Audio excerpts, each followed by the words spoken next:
Hello and welcome back to the Icons of Sin. Hello. Hi. Hello, Daz. How you doing, mate? You alright? I'm doing good. How are you doing? Very good, mate. Yeah. Ready to Excellent. get this one tackled. This is one of those subjects that I'm pretty excited for. It was your subject, man. But before we get to that, have you been playing anything lately? You've been busy, so I'm guessing you haven't been playing much, but I've been super busy. One thing I have been doing, there's a mobile game, and I know mobile game frowned upon. there is nothing wrong with mobile games. I hate that. I actually hate that. Mobile games are fine. There are some really good. I mean, the thing is, I'm a massive fan of arcade games, so mobile games. There are so many good shoot 'em ups on mobile. Like I love mobile games. I don't have a problem with mobile games. I don't like people frowning upon that. You know, they're not lesser games. They're fine. So what have you been playing? I think I've been playing something called Block Brothers, which That sounds like it might be similar to something we're talking about today. yeah. So it's like a basically it's a community based platformer in which there is a builder mechanic as well, so you can make your own levels, a lot like Mario Maker. Nice. So yeah, I've been sort of playing that between sort of working and spending time with the boy. Yeah, it's been fun. It's actually really well done. That's good. For an independent mobile title. Yeah, it's pretty good. Yeah. I recommend it for anyone who fancies making some platformer levels and trying out some other people's levels as well. Yeah. Nice. Well, I've been streaming over the last couple of weekends, just something to do. Decided that when I'm free, if I'm playing a game, I might as well stream it. So streamed a bit of Quake, played through episode 1 of Quake. Nice. And then we went on to some Blood, played a bit of Blood. Ooh. But this week, and I've been playing MechWarrior 5 again as well. I decided to start over with MechWarrior 5 with some mods attached to make it a little smoother, a little more fun. But this week, as is quite topical for today's show, my girlfriend absolutely loves the Dreamcast. Probably next to the Mega Drive, her favorite console of all time. So a couple of years back for her birthday, I bought her one because her childhood one disappeared, as these things tend to do sometimes, you know? Yeah. It luckily for me, my parents never threw anything out. So I have, everything. But, these things happen. So I got her the Dreamcast, and one of her favorite games is Sonic Adventure. So she played through Sonic Adventure, and then this year she bought Sonic Adventure 2. Or last year she bought Sonic Adventure 2. She's been playing through that. And oh my god, the last level, not the boss. Shadow's easy, as we discovered last night, but the final level, final rush on Sonic Adventure 2 is the worst. It was the most stressful. I haven't been that stressed and like furiously angry at trying to complete a level. I don't know. I was saying to Paula last night, I do not know the last time I was that furious about trying to complete a game. It was like, I think it was about 11 o'clock last night when we stopped. When we finally completed Sonic Adventure 2. But I was like, we tried last week and we failed. Well, we got through a level last week because the last couple of levels are real pigs. And we got through the second to last level, penultimate level. And then I was like, oh, I'm done. I'm done for this week. I can't go any further. And then, last night we were like, no, we're going to do this. And I was like, I'm doing the podcast with Daz tomorrow. And I'm going to be able to say we completed Sonic Adventure 2. Yes. And we did. We stayed up till about 11 p.m. and we did it. That was from Amazing. It must have been about 8 o'clock, from about 8 till 11, just playing one level over and over again until we did it. So, but we got there. We did it. That's the main thing. Nice. Congrats. So on that topic, Daz, what is the topic? Because you picked this topic, and I was like, oh, okay. Yeah. So this week's topic is Mario versus Sonic. Yeah. So this is going to be a bit of an in-depth look at both game franchises. It's going to be interesting because I said to you, you said, let's do Sonic versus Mario. And I was like, oh, cool. That's a great idea. Hmm. And I said, like, what side do you want to pick? And you picked Mario. And I was like, Hmm. okay, cool. And it was interesting because Mario's kind of much more my knowledge base. Hmm. So I've had to do a bit of research for Sonic. Although I've played a lot of Sonic games. Yeah. Just not as many as Mario. I think I've played, other than the Olympics games, I think I've played pretty much every Mario game ever made. Yeah. That is not the same with Sonic because there is some dog shit. Yeah. There's some amazing stuff, but there is some real ropey stuff as well. So Mario versus Sonic, obviously, I guess we should point out this is done with love. We love both. I Yeah, love of both. course. Of It's a course. bit of fun, but more than anything, we're just going to go through and just talk about our memories of both franchises. Really, I think Yeah. is the point.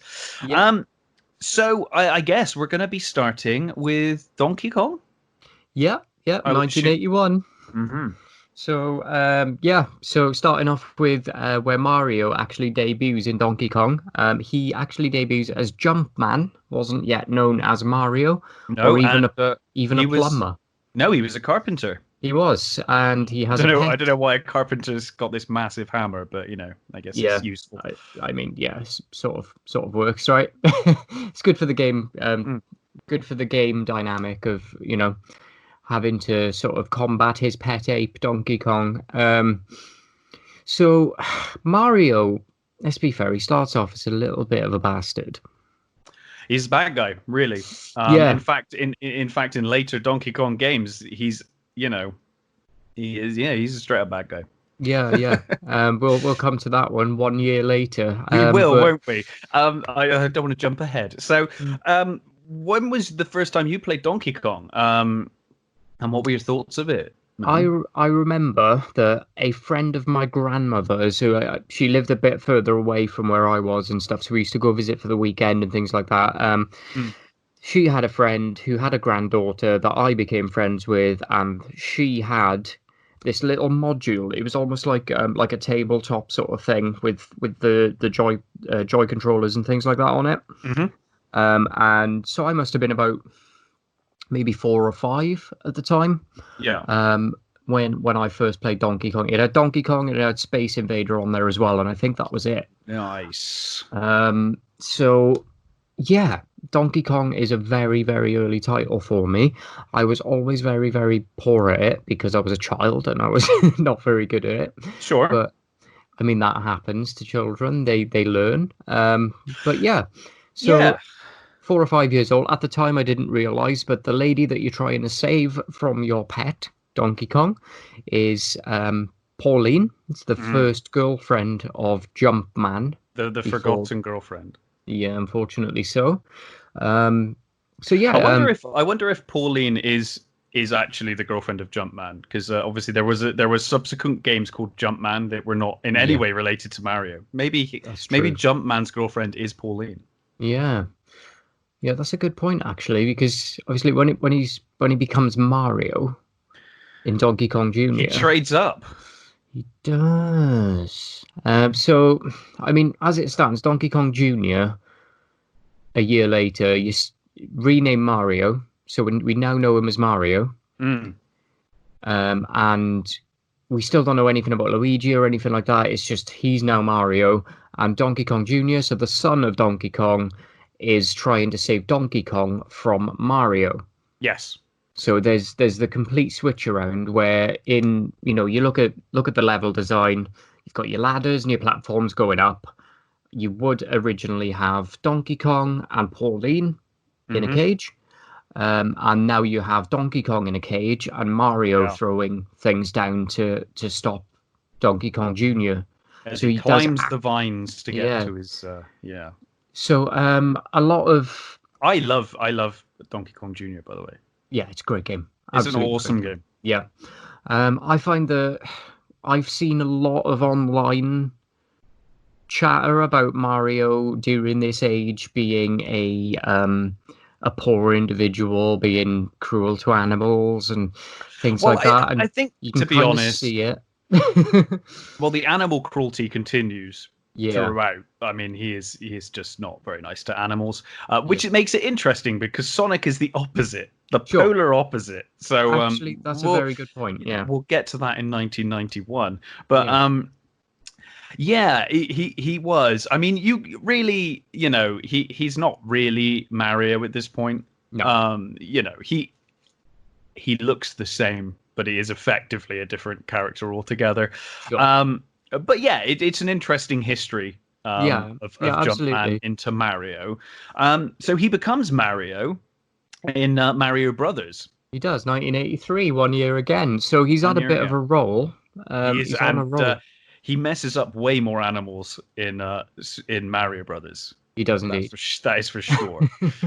So I Yeah. remember playing Mario Brothers on the C64, Yeah. a port of Mario Brothers, and I loved it. I still love Mario Brothers. I think Mario Brothers is an underrated game. I think people Mhm. always think of Super Mario Brothers and they go in that direction, but there is some real good arcade fun with Mario Brothers. Yeah. Absolutely. So yeah, this is where we're first introduced to Luigi as well, isn't it? So and they become sort of the Italian American plumbers that we now know and love. Yeah, Uh, the characters are kind of created from this point. yeah. Yeah. So this game as well, it's very much, the arcade version was still very much like in format similar to Donkey Kong, I found. It's an Where arcade game. It's yeah, it's very much an arcade game. There's platforms and things coming mm, down from the top. You're right, actually. It's yeah, very much the same. yeah, You just replace the hammer with POW blocks, yeah, basically. And yeah, you're right. Yeah, it kind of is the same. There is no. It's more just clear the enemies though, rather than say get to the top to save your yeah, girlfriend. Um, absolutely, yeah. So I this is almost called her a princess then, but she's not a princess. She's Pauline a is pauper. just the She's a lady. peasant. Mm. Peasant.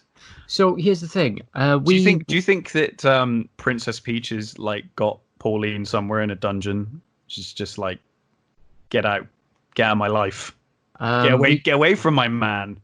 I mean, we can dream. No, I'm joking.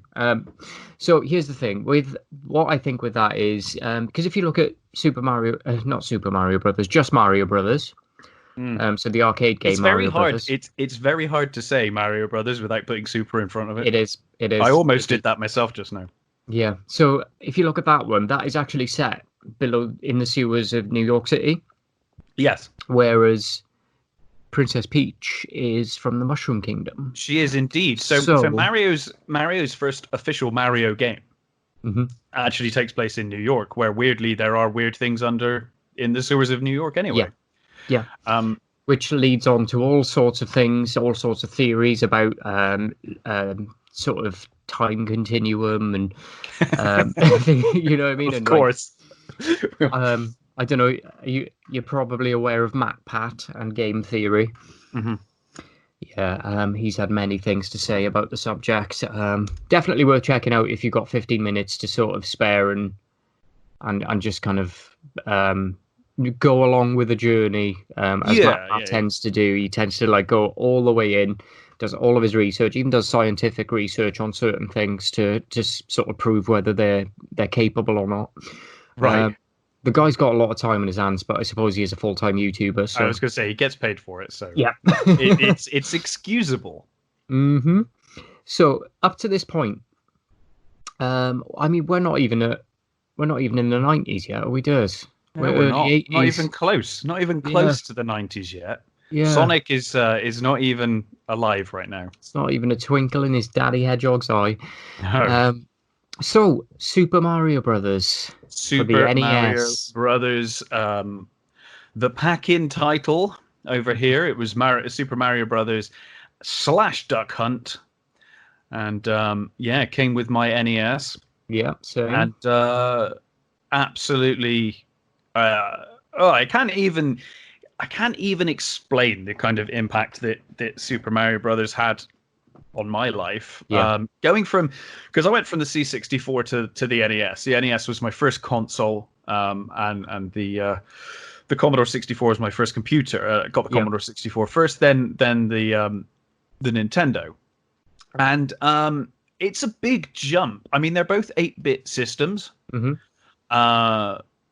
but Yeah, it was a big jump. Mario Brothers was the speed and the fluid motion, and because I played like Pitfall and things like that, so it's not like I've only played games that are on one screen or anything, until Mario. Because I know some people did. Yeah.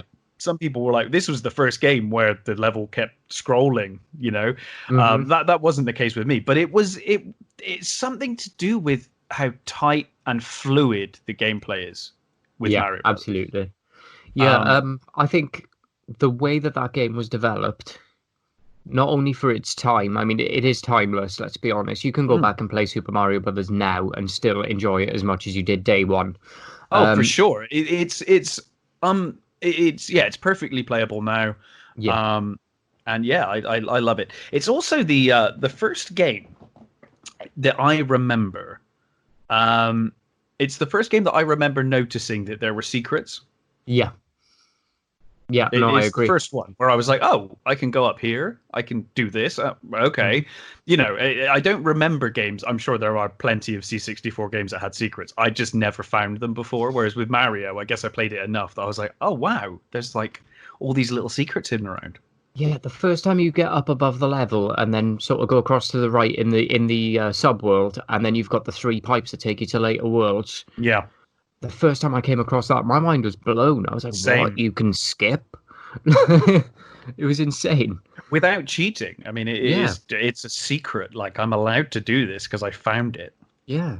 And I mean that's become obviously a big part of like speedrunning the game and things like that. Now people use that mechanic to sort of cut through levels and I mean Yeah. And that continues. I mean, the secrets thing continues throughout the series. yeah. Yeah, absolutely. So in Super Mario Brothers, we are introduced to a few characters that will stay with us forever. Yeah. So obviously Luigi's back. He is player 2. Yeah, we have Princess Toadstool, who would later become Princess Peach. Mm. And we have King Koopa. King Koopa. Yeah, so first trip into the Mushroom Kingdom, I think level 1-1 will always be one of the... It's iconic. Yeah, it's weird. It's 1-1 in Super Mario Brothers is that level that I will know like the back of my hand for the rest of my life, even if I never play it again. Yeah, it's a level you could probably play blindfolded. Yeah. If you just closed your eyes and that was like, okay, as soon as you hear the music start, you're playing the game. Yep. You could probably get through that blindfolded. Yeah, just jump when you remember to jump. Just jump when you remember to jump. Yeah. It's muscle memory, man. It's pure muscle memory at that level now.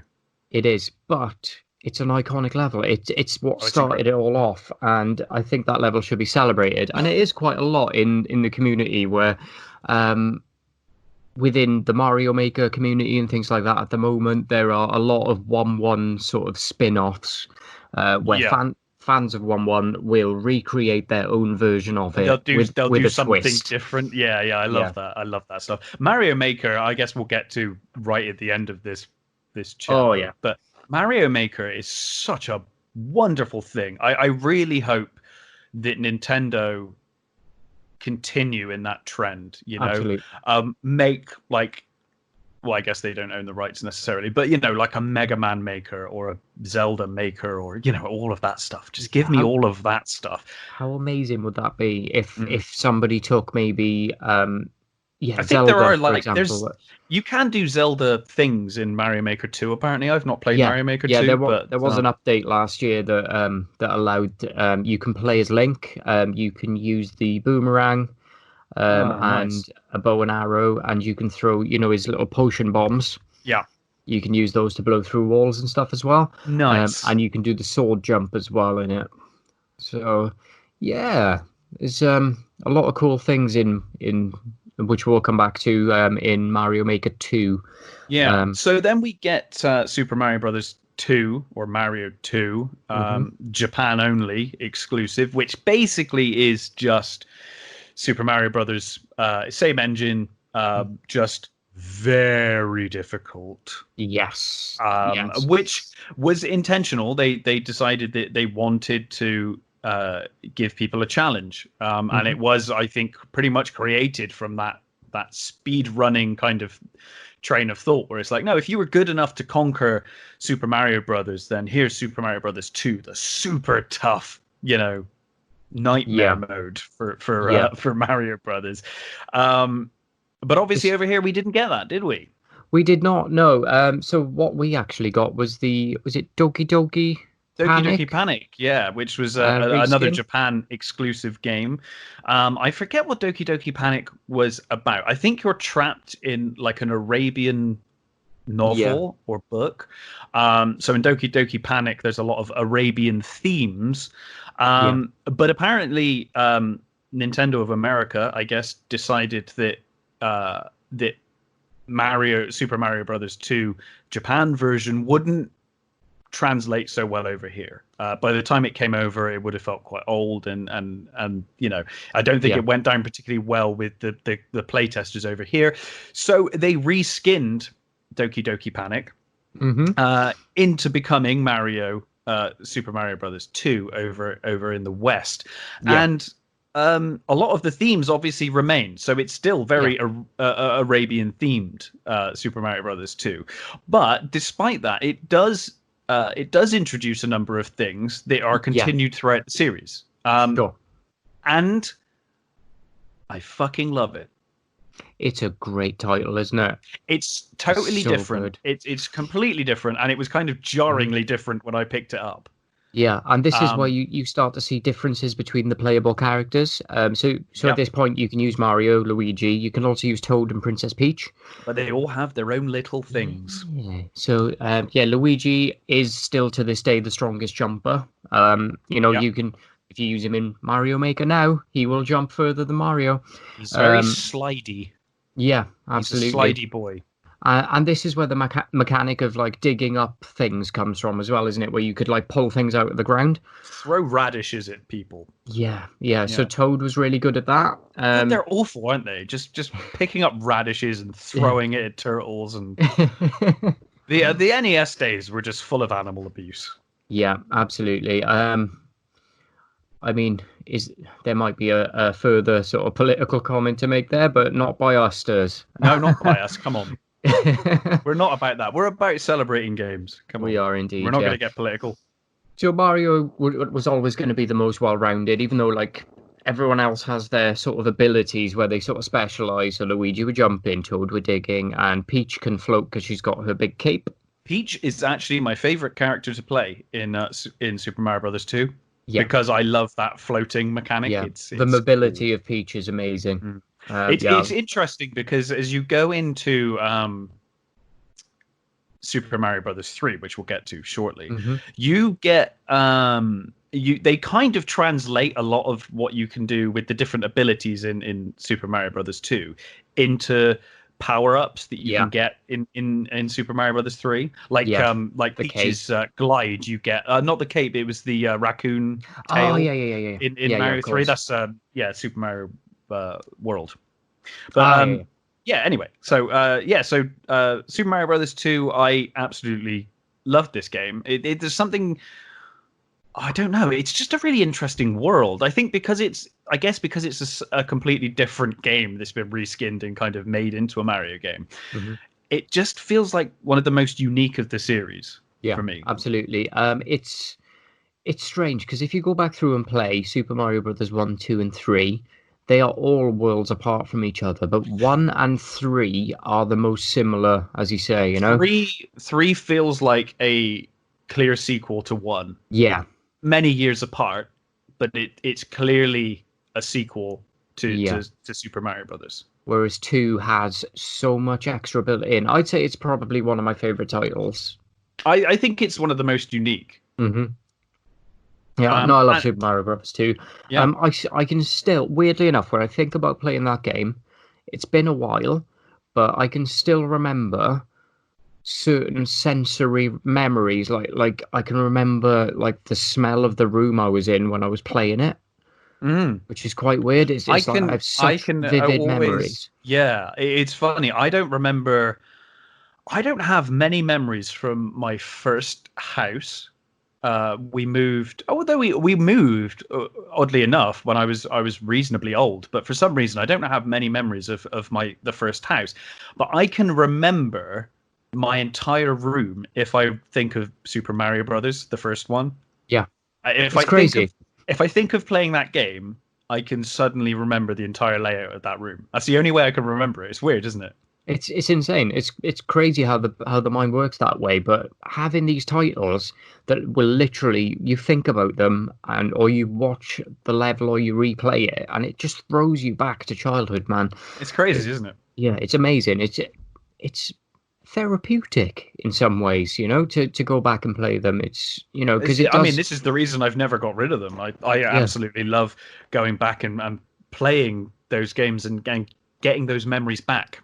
yeah, In some ways, I find it difficult to get to retrieve memories, and I think like playing certain games because I hmm played them so much, and I had such a love for them at the time. I can instantly take myself back and kind of get my memories, yeah. or access those memories by playing through the games. Yeah, no, I'm with you, man. It's like I love going back to these games, and that's why Like I can when remember I can remember one Christmas specifically because if I play Kirby, because I Mhm. remember completing Kirby just before Christmas, Yeah, and uh, and Little Nemo as well was another Christmas where I completed the game just before Christmas, and it's Christmas themed game as well. mm, It's funny those I love that though. I love that about games, old games that just take you straight back to that moment, and you're like, oh, yeah, there it is. yeah, Like a absolutely. good score in a movie. When you hear a score in a movie, you're instantly taken back to the movie. You play a game, and you're just taken Yeah, back to that time. yeah, no, 100%. That is such a nice point to touch on. I feel all nostalgic now, Durs. So I do gotta be I. I honest. feel all happy and fluffy. Yeah. Um, Wait. So, let's go on to like what was. I can't even overstate how massive Super Mario Brothers 3 was when it came out. It oh, was the yeah, biggest thing like in the world. yeah. So, Mario Brothers 3. So Almost made my top 5 nostalgic games last episode. It was it's an close. incredible game, and Uh, this is where we get the Koopalings as well, isn't it? The yeah, introduction yeah. to the Koopalings. I think by the time you get to Mario 3, you've basically established the entire universe and every character. Yeah, I yeah, mean, you do add characters afterwards, like Wario and all of that kind of stuff, but the hmm world is fully fleshed out. In Super yeah, Mario Brothers 3 is the template for Super Mario Brothers going forward. yeah. So there's a lot of talk about this title, where obviously because the sort of design of the game, the layouts and platforms are sort of screwed into the background. I know that Oh yeah, I need to address that. yeah, Sorry, I don't know what happened to me last episode. I was drinking a few beers while we were talking. Maybe that's why. I said in the last one that oh yeah, the game starts with the curtains drawn. You can see the characters behind the curtain. That's not Super Mario Brothers 3. So sorry about that. That was the Mario compilation on the SNES. I forget the name of it now. That's annoying. The name has escaped me. It will come back to me when we get Super Nintendo for sure. So Super Mario Brothers 3 doesn't start with that, but what it does start with is the curtain parting. yes, It does yes, start with that. So yeah, as you were saying, you've got stuff nailed to the background and screwed yeah. into the background. So theory has it that this game is a sort of reenactment of Super Mario Brothers as put on by Mario, who in his collection of coins has become quite rich, Mm. and decided that he wants to sort of delve into the arts a little bit. So that's one of the theories, one of many theories around this game that's going around. I find that quite interesting. I find it charming and interesting. I'd never heard that until you Yeah. said last episode. So So if you look at Mario Brothers, there's a lot of coin collection there under the streets of New York. mm, Okay, he then sort of is transported somehow to the Mushroom Kingdom yeah. for Super Mario Brothers with Luigi. They go through that and Doki Doki Panic or Super Mario Brothers 2, Mm. still collecting coins along the way. And basically the theory is upon making it back to New York, he decides to become a man of the theatre, a thespian, as it were, um, which is why you see sort of screwed in stage sets, the curtains, the introduction of audience participation. Do you know what I Things like love that. about this theory? Is like the more you think about it, the better this theory becomes. Yeah. Because then all of a sudden, it's not just that he's putting on a stage show of Mario 1, but if Hmm. you take that to its logical conclusion, Mario 1 was a much more simple, straightforward game with less enemies. It wasn't as long, it wasn't as big, there weren't as many bosses. So Hmm. it's almost like he's retelling it, but he's embellishing everything. Yep. And he's Absolutely. like Yeah. taking it like he's exaggerating everything that happened. And Mario's a dick. this is why I love the title, the theory around that It's a title. really good theory. I like it. Yeah. So yeah, basically everything, because the timeline sort of goes in and out of sync, and you play certain things that are set beforehand. For example, Yoshi's Island, which we'll come to. Mario's still a baby in that game.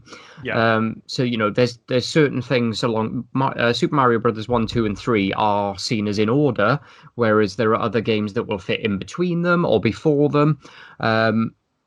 Coming up further along. So there is the thought that it within these sort of areas, Mario has become sort of rich, and yeah, he just basically wants to star, direct, and write his own stage show.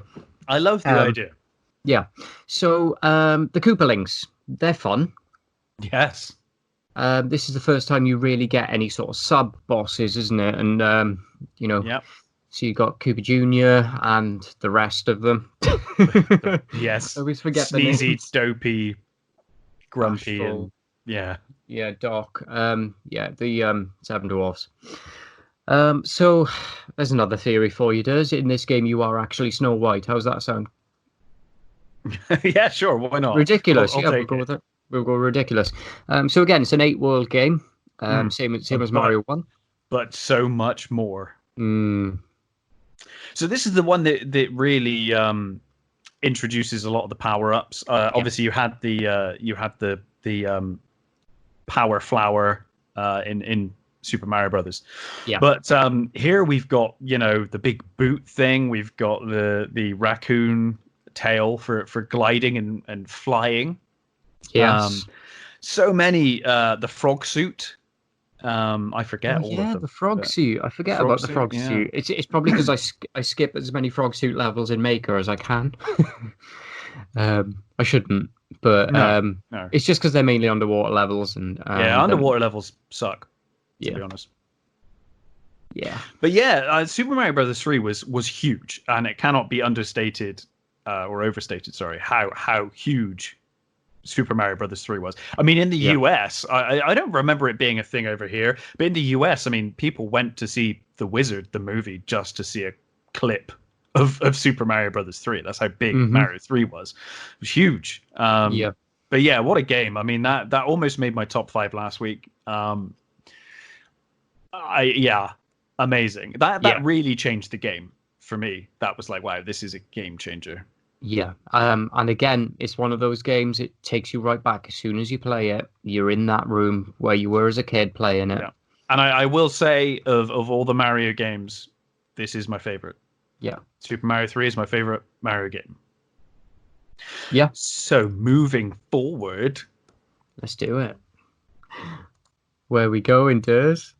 where we Super go? Mario Land. Super Mario Land. So Super Mario Land is a weird one. Yeah. It's obviously they wanted to make a Super Mario game for the Game Boy, which I think they did very well. To be honest, I think it's a good game. It still holds up to this day. It's still fun to play, but it's very different. You're almost in that like Doki Doki Panic world. In a way, because the enemies are all very different. It's not the kind of enemies you normally deal with. The design of the levels is kind of odd. Yeah, you're in a it's different fun. land entirely, aren't you? And it's sort of based around an alien antagonist. Which, I mean, like, let's be fair, King Koopa is pretty alien to the norm, but Yes, yeah. But I mean, he's an inhabitant of the Mushroom Kingdom. Whereas at this moment in time, Tatanga, is it Tatanga? Something like that. I can't remember. Yeah, so Tatanga, I believe it's pronounced as, basically hypnotizes the inhabitants of Sarasaland and kidnaps its ruler, another princess, Princess Daisy. Yeah, he's getting through these princesses now. So Another princess who will disappear. so there's that age-old saying about sailors that they have a partner on every port. Yes, I think yes. Mario is a sailor at heart.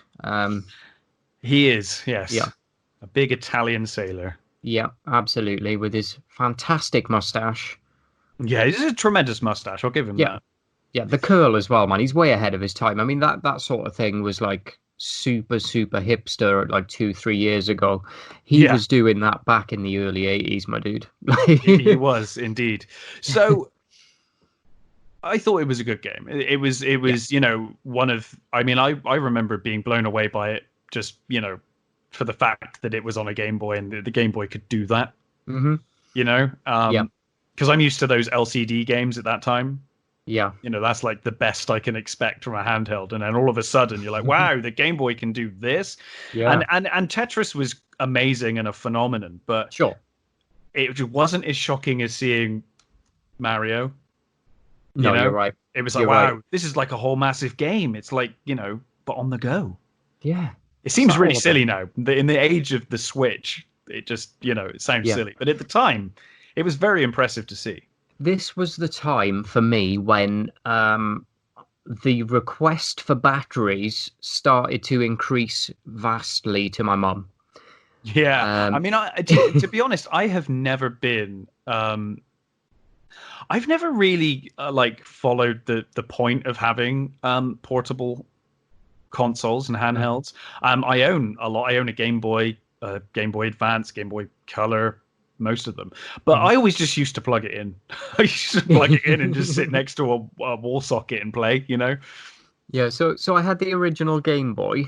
Yeah, Um, I've got the yellow one. That was my Game I Boys. see. Yeah, I had The the original grey. factory original grey. Yeah. Nice, nice. Um, I think it's still at my mum's up in the loft, if I Yeah, recall. But the yellow one's on the shelf upstairs at the moment. lovely, lovely stuff. Yeah, I mean you can't get rid of them, can you? Let's be Oh honest. no, I don't get rid of Yeah. anything. I mean, like looking at it, its design and things like that. It was a very simple, clunky, rectangular device with rounded off edges where you popped your cartridge in and you had your controller in the middle of the device itself. I There mean, was that's the no. other thing. I don't want to. We have got a lot to talk about, so I don't want to get too waylaid into Game Boy. But even the fact that you had cartridges, you could swap the games out in this Yeah, thing. yeah, absolutely. Madness, The madness. yeah, I mean it worked just like an NES would, Yeah, apart yeah. from it had sort of graphical sort of limitations at the time. Mm. Um, so, I mean, obviously, when we get onto things like Game Boy Color and things like that, you're looking at more of a sort of condensed down size, but things started to look just like they did on the Nintendo consoles, Mm. or close enough to. But yeah, Super Mario Land. I mean, you have things like the pyramids starting to appear.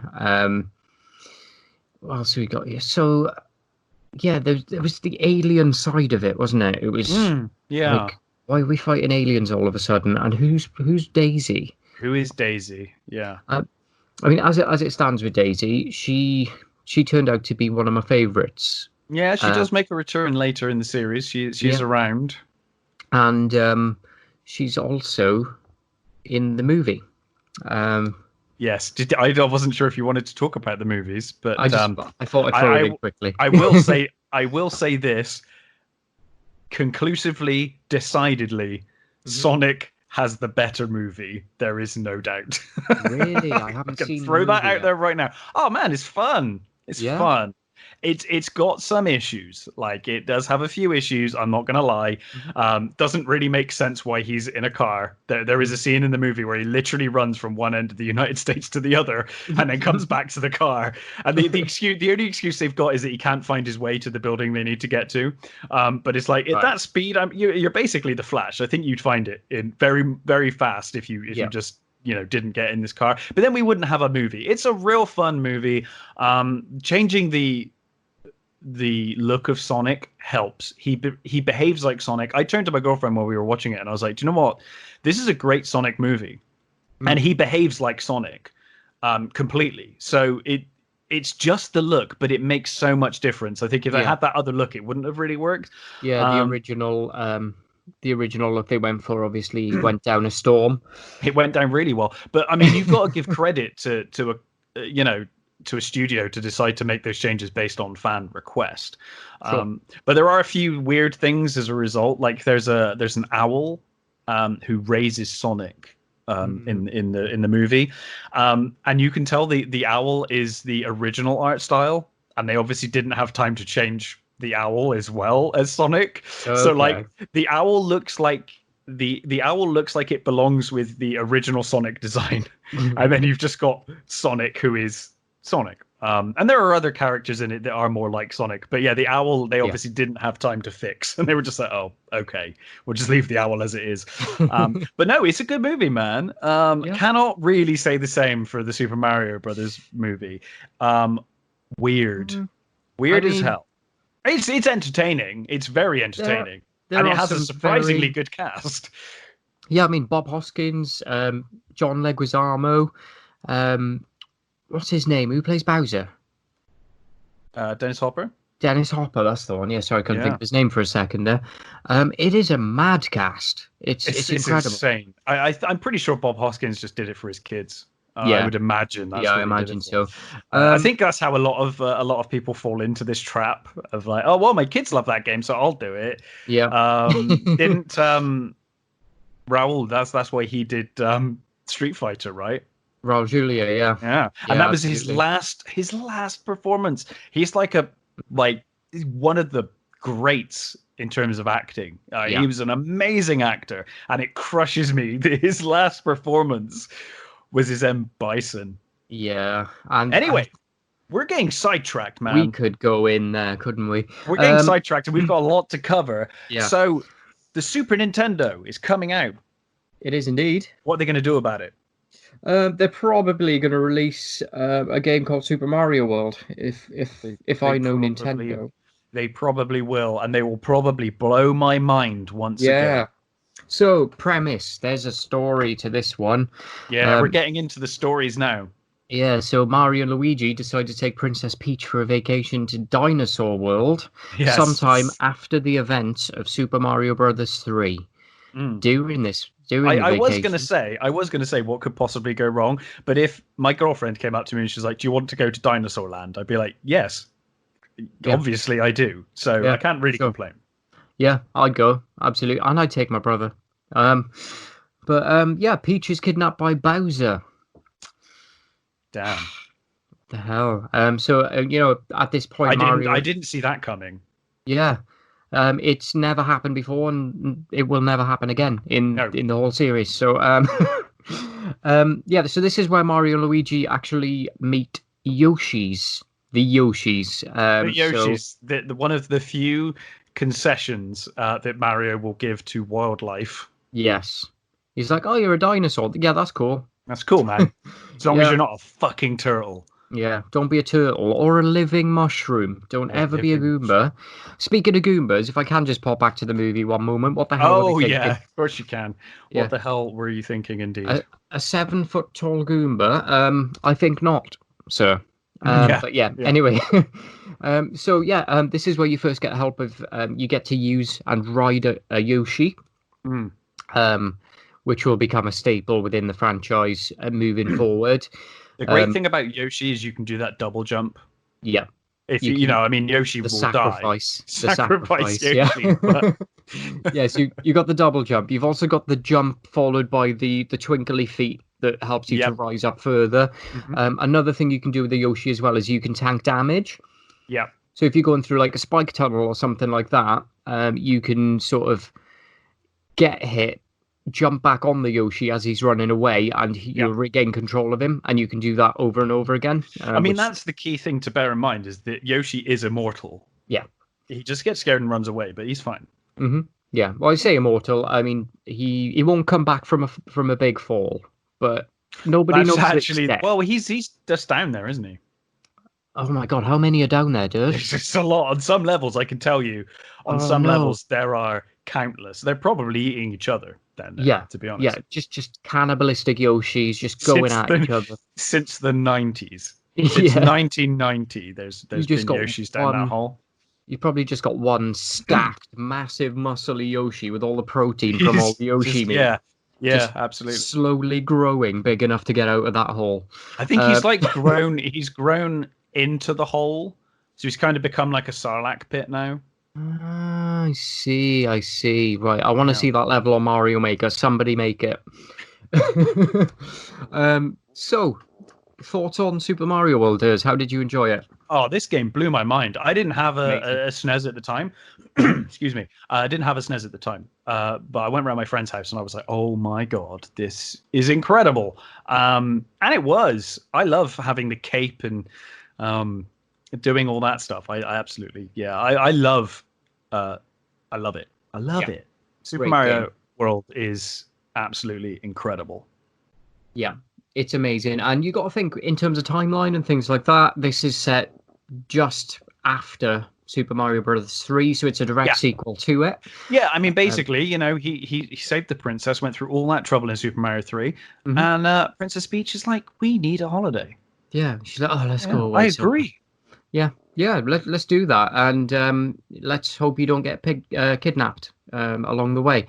Yeah, Um, but of course, as you tend to do, you will always save Princess Peach eventually. yeah. Yeah, so Anyway, Mario, get the fuck out of here. 1991, we get here he Sonic is. the motherfucking Hedgehog.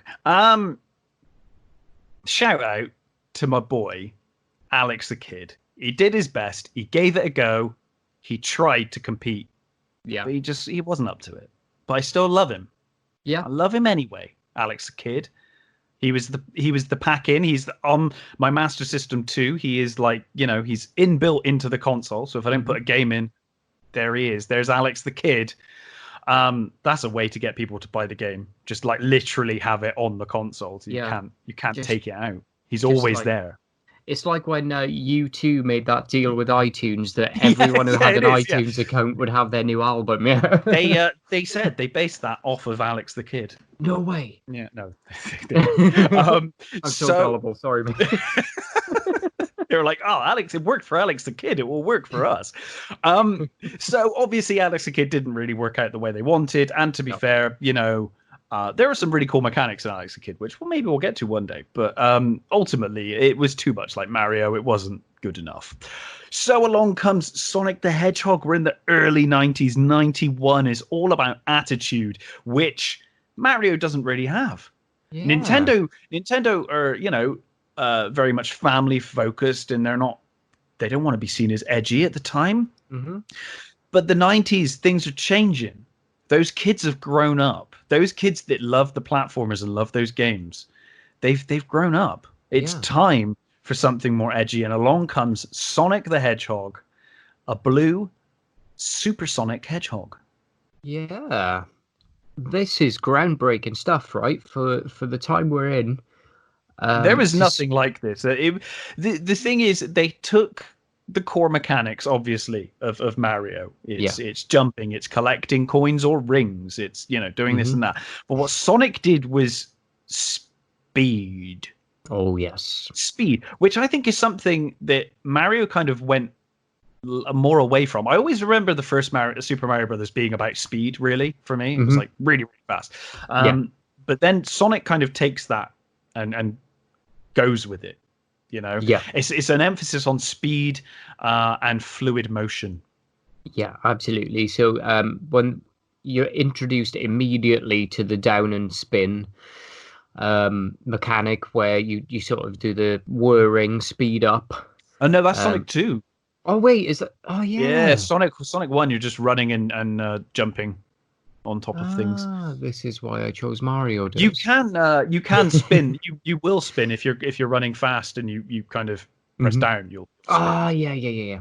Yeah, of course. But the speed up thing, which is my favorite mechanic of any Sonic game, hmm is introduced in Sonic 2.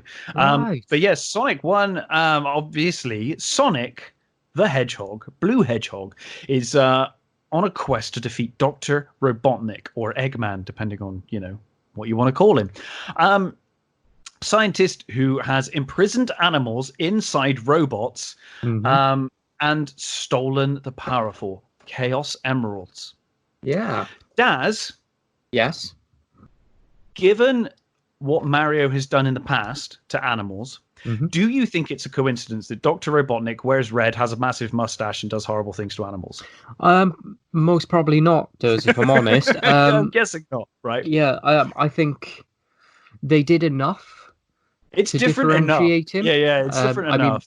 the fact that most of the time he's in a sort of flying console, and Mm, things like that. Um, but no, you're absolutely right. I think there is a lot of influence, mm. at least, Yeah, so whether for consciously or subconsciously, I think there is, yes. yeah.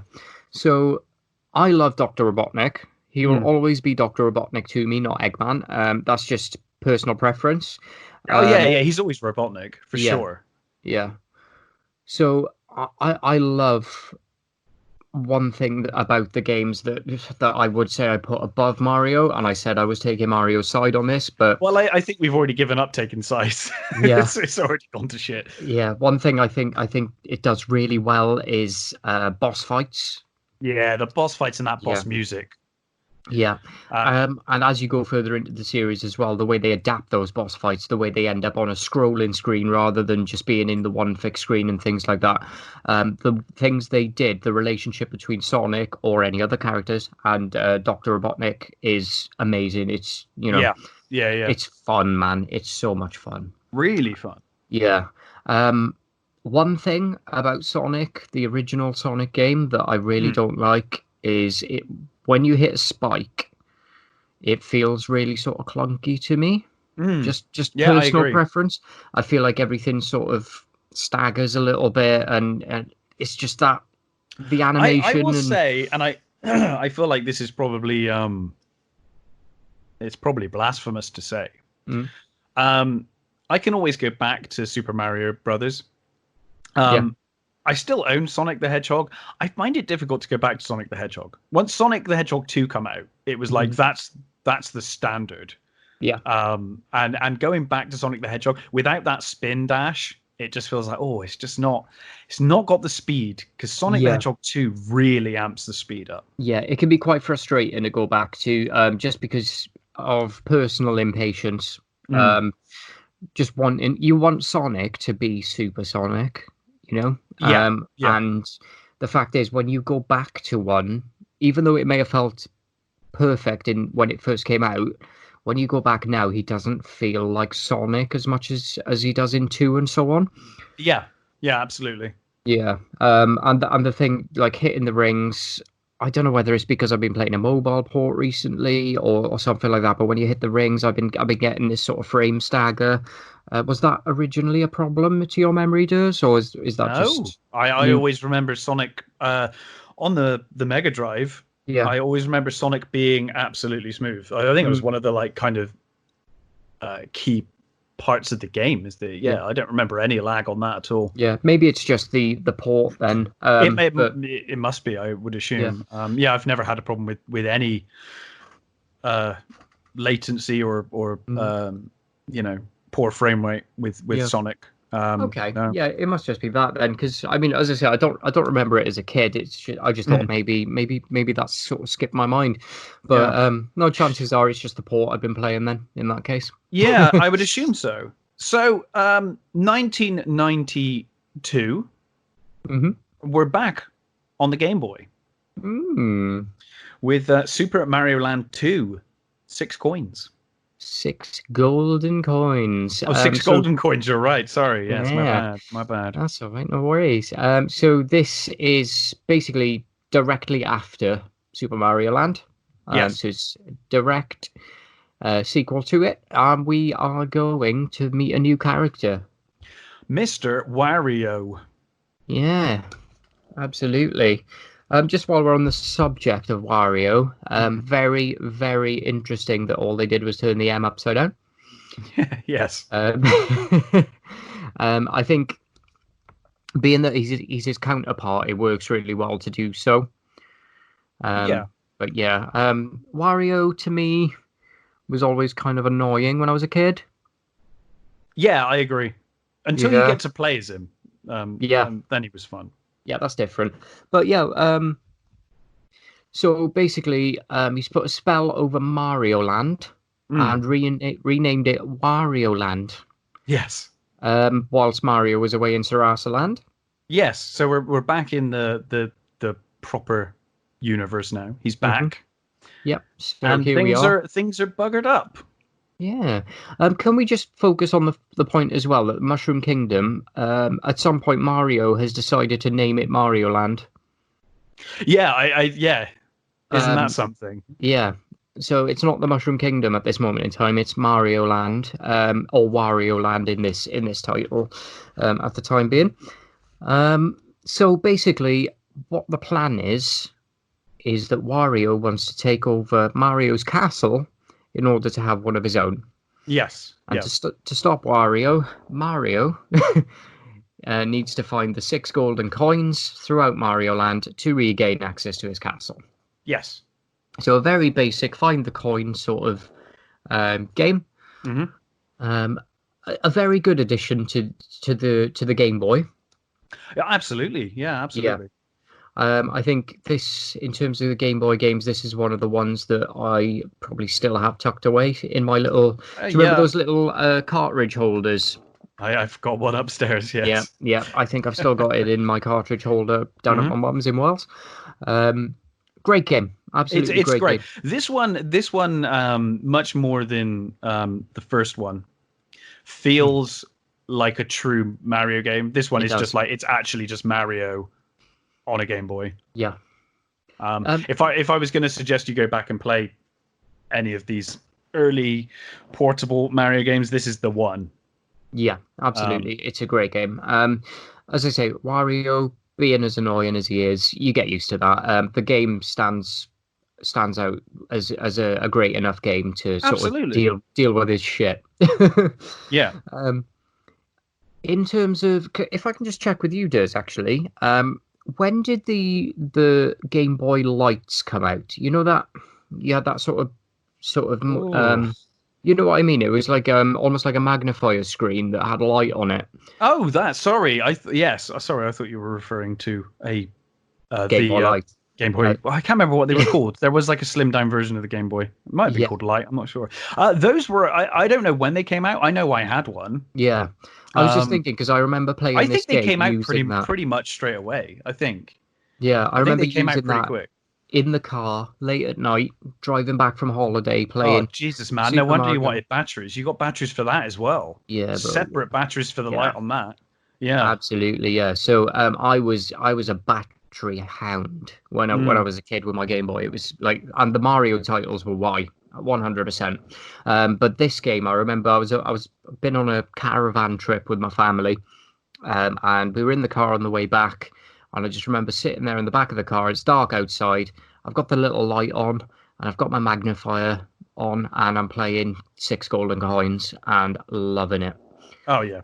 Yeah, it's good. It's good to bring the memories out. It It's nice, is. It you is know. good. Yeah, Yeah, absolutely. So, 1992, Sonic the Hedgehog 2. such a game. Much like Mario 3 for me, this one Mm. sets everything in motion. This is the one where everything that you expect from Sonic is here. We've Including got bonus levels. bonus levels, Mm. spin attack, the spin Yes. dash. You know, who didn't sit there revving up their spin for like absolutely ages? Um, yeah, Also, Sonic 2. Um, Sonic has a friend now, he Tails. does. And together Tails. they must again stop Robotnik from stealing the Chaos Emeralds to power his space station, the Death Egg, which I think is probably where he starts to get the name Eggman. Yes. So I have to say on this title that Tails' full name is one of my favourite play on words, or puns ever. So his full name, obviously, Miles Yes. Tails per hour, Mm-hmm. miles per hour. To keep in the theme of speed. Yep. I really really like this game. I Oh, it's think amazing. the It's the amazing. bonus rounds were something that will always stick by in my memory. the frustration of when you fuck up, if I can say that, Yeah. in those bonus rounds, and you get sent back to the real world, and you're like, ah. Um, I love So Tails too. I love playing I as Tails. love Tails, and if we're talking about immortals, as we did with Yoshi, Hmm. Tails is truly immortal. Sure. He dies, he will fly back down every time. Yeah. Um, yeah, I absolutely love Tails. And I loved that you could play as Tails if you put a second controller in. Yeah. Um, Yeah. It was great. great fun. I absolutely adored this game. Yeah. Great game. A great upgrade to um, Sonic, the Yeah, and I original. think everything about Sonic the Hedgehog has been improved for Sonic the Hedgehog 2. Yeah. The controls, the additions to the controls and what you can do, transforming into Super Sonic when you collect 50 rings, I think 50 or 100 rings, 50, Yeah. and then jumping, you can do the Super Sonic, which makes Sonic yellow and invincible to attacks. He runs faster, jumps farther, but he loses a ring per second, and once his rings Hmm. run out, he goes back to normal Sonic. Yeah. That I was the forgot about coolest. It was the coolest thing ever when that happened by accident. You were like, "What the hell?" that. Just because this is the days before the internet, the days Yep. before spoilers. We didn't necessarily know these things. Sure. And it came as a complete shock to me when it happened the first time. I didn't even know how I did it. I was like, how did I do that? What happened?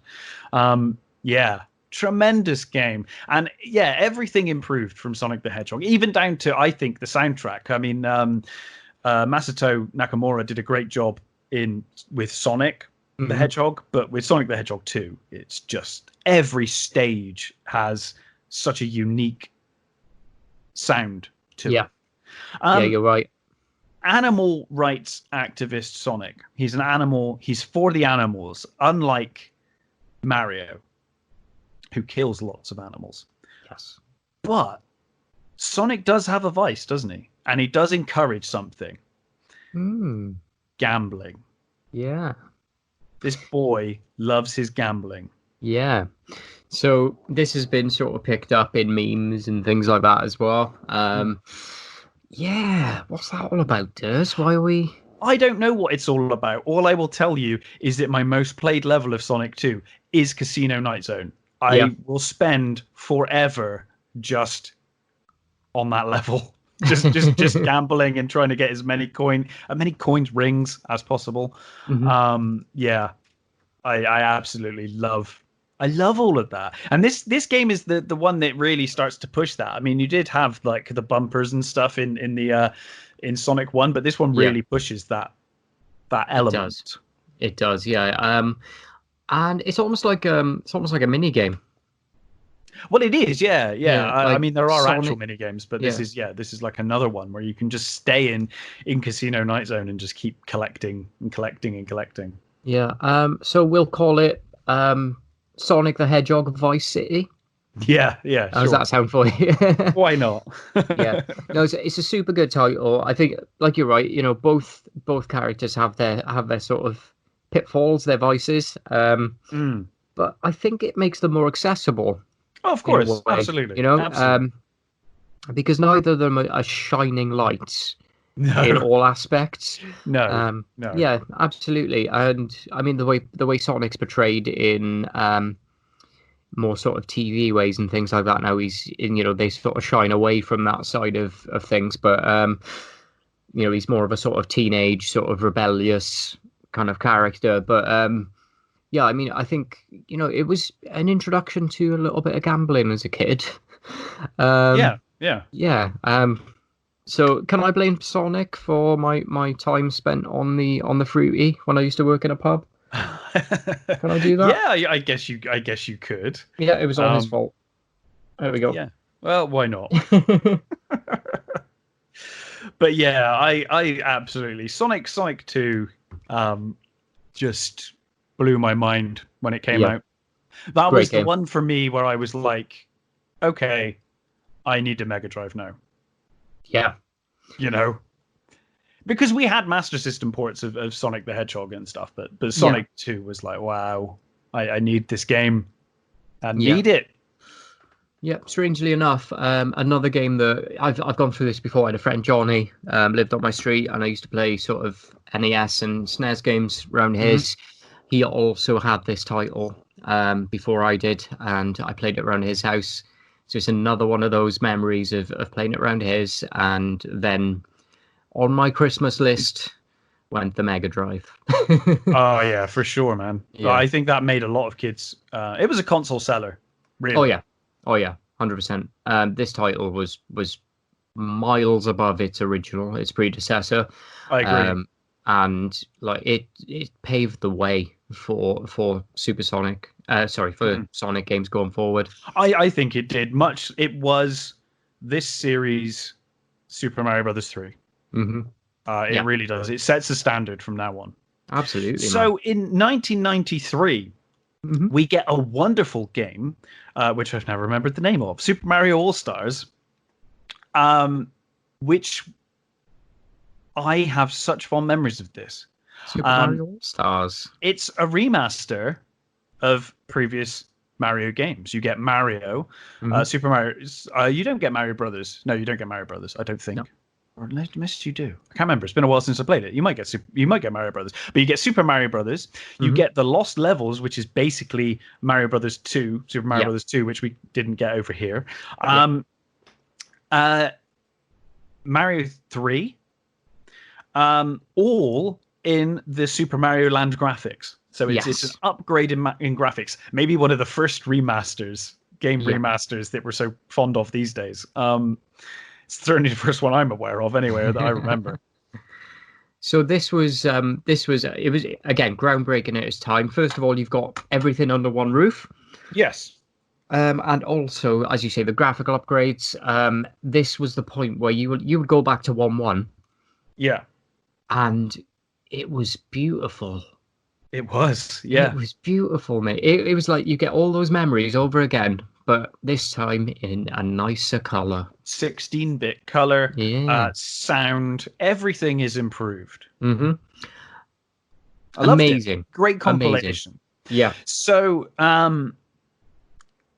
let's talk about the, I guess, early on, the black sheep of the franchise, but a game that I absolutely goddamn adore and I play regular to this day. Mm-hmm. Sonic Spinball. I Ooh. love Sonic Spinball, and I don't think it gets the credit it's due. I love pinball, and Yeah. I love Sonic, and it's the perfect marrying of the two. I have a lot of fun playing Sonic Spinball. Just thought I'd throw that out there. Lovely But in any stuff. case, the Mega CD is on its way, and they need a Sonic game. They Mm-hmm. need Sonic game. So I think it was originally meant to be Sonic 3, I Mm-hmm. believe. But it didn't become Sonic 3. It became its own thing, and it was Sonic CD. And it's set Yes. between the events of Sonic the Hedgehog and Sonic 2. This is the game that introduces Amy Rose, Sonic's girlfriend, Yeah. who, in a shocking twist, gets Hmm. kidnapped. Oh dear. Um, We haven't seen this come up yet. no, she is kidnapped by Metal Sonic, who obviously has kidnapped her for Robotnik. Mm-hmm. So, using Back to the Future as inspiration for the design of this game, Sonic can travel into the past and future of each level. The future stages are generally post-apocalyptic, I would Mm-hmm. say, Yeah. as Robotnik has conquered Little Planet, the place that you are inhabiting in Sonic CD. Yeah. Um, so you have to convert each zone to give you a good future, and to do that, you need to go back to the past. Yes. And the past is like a primitive, overgrown level of the basically version of the stage. So it's the same Mm-hmm. stage, but things have changed over time. So Yeah. you've got the current time. If you go into the future immediately, you'll get the bad post-apocalypse.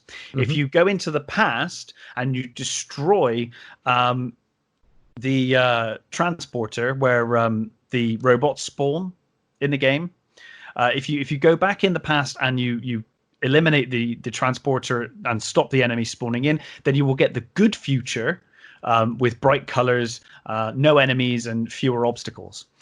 So it's a really interesting experiment of a game, and I think for the most part it works. The color palette I always found a bit bland, even when it was the bright colors of the future. But a tremendous game, kind of overlooked, I think, by a lot of people. But it's certainly one of the best games on the Sega CD. That's for sure. Yeah, I'd say it's one that I haven't played a lot of. But I would say, it's a decent title. I love the premise. I never had. I still don't own a Mega CD. Never have. There was never enough on there to make me really take that jump. And even in more recent years, I've just been like, nah, can't really be bothered. So I played this first on the PC. There was a PC port. That was my first experience playing Sonic CD. Yeah. But yeah, so where are we? We are in 1994 now, and we get Wario Land. We do indeed. So Super Mario Land 3. Wario Land. Yeah, Game Boy exclusive. Yeah. So you're going to hate me for this, Durs, but I never played this title. It's good fun. It's good fun. You play as Wario. You are the bad guy, which was the twist on this one. It's a fun game. I still personally prefer the second one in the series, but it's good fun. Also, the same year, we get Sonic the Hedgehog 3. We do indeed. What a game it is. Sonic the Hedgehog 3 and Knuckles, Sonic and Knuckles, I believe originally conceived as one game. Yes. But it was too big to fit on the cartridge, so they split it into two. You've got Sonic the Hedgehog 3 as the cartridge, and then Sonic and Knuckles, which was an add-on cartridge, which you'd stick the Sonic the Hedgehog 3 cartridge into, giving you the full game, the full Sonic the Hedgehog 3 experience. It's two acts. You've got Sonic the Hedgehog 3 and Sonic and Knuckles. You put them together, you've got both acts of the whole story. Yes. Originally planned to be isometric, like Sonic 3D Blast, which I guess we'll get to and touch on. I'm not a big fan of that game personally. They decided to keep it a 2D platformer. Michael Jackson created some music for this before leaving the project. Goes uncredited, but some incredible music on this game. They kind of up the ante even from Sonic 2 for me.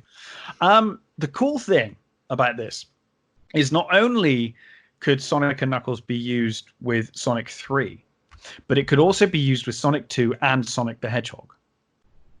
So you could plug Sonic and Knuckles into Sonic 2. That will let you play through Sonic 2 with Knuckles, so you can play as Knuckles in Sonic 2. Similarly, you can plug it into Sonic the Hedgehog, but due to the limited color palette available for Sonic the Hedgehog, they decided they couldn't add Knuckles in, because Knuckles would need to be recolored into the palette of Sonic the Hedgehog. So instead, what it does is it creates a whopping 100 million blue sphere levels to play through, apparently. I've not played through all of them, but allegedly that is the case. Oh dear. Yeah. But yeah, I absolutely love it.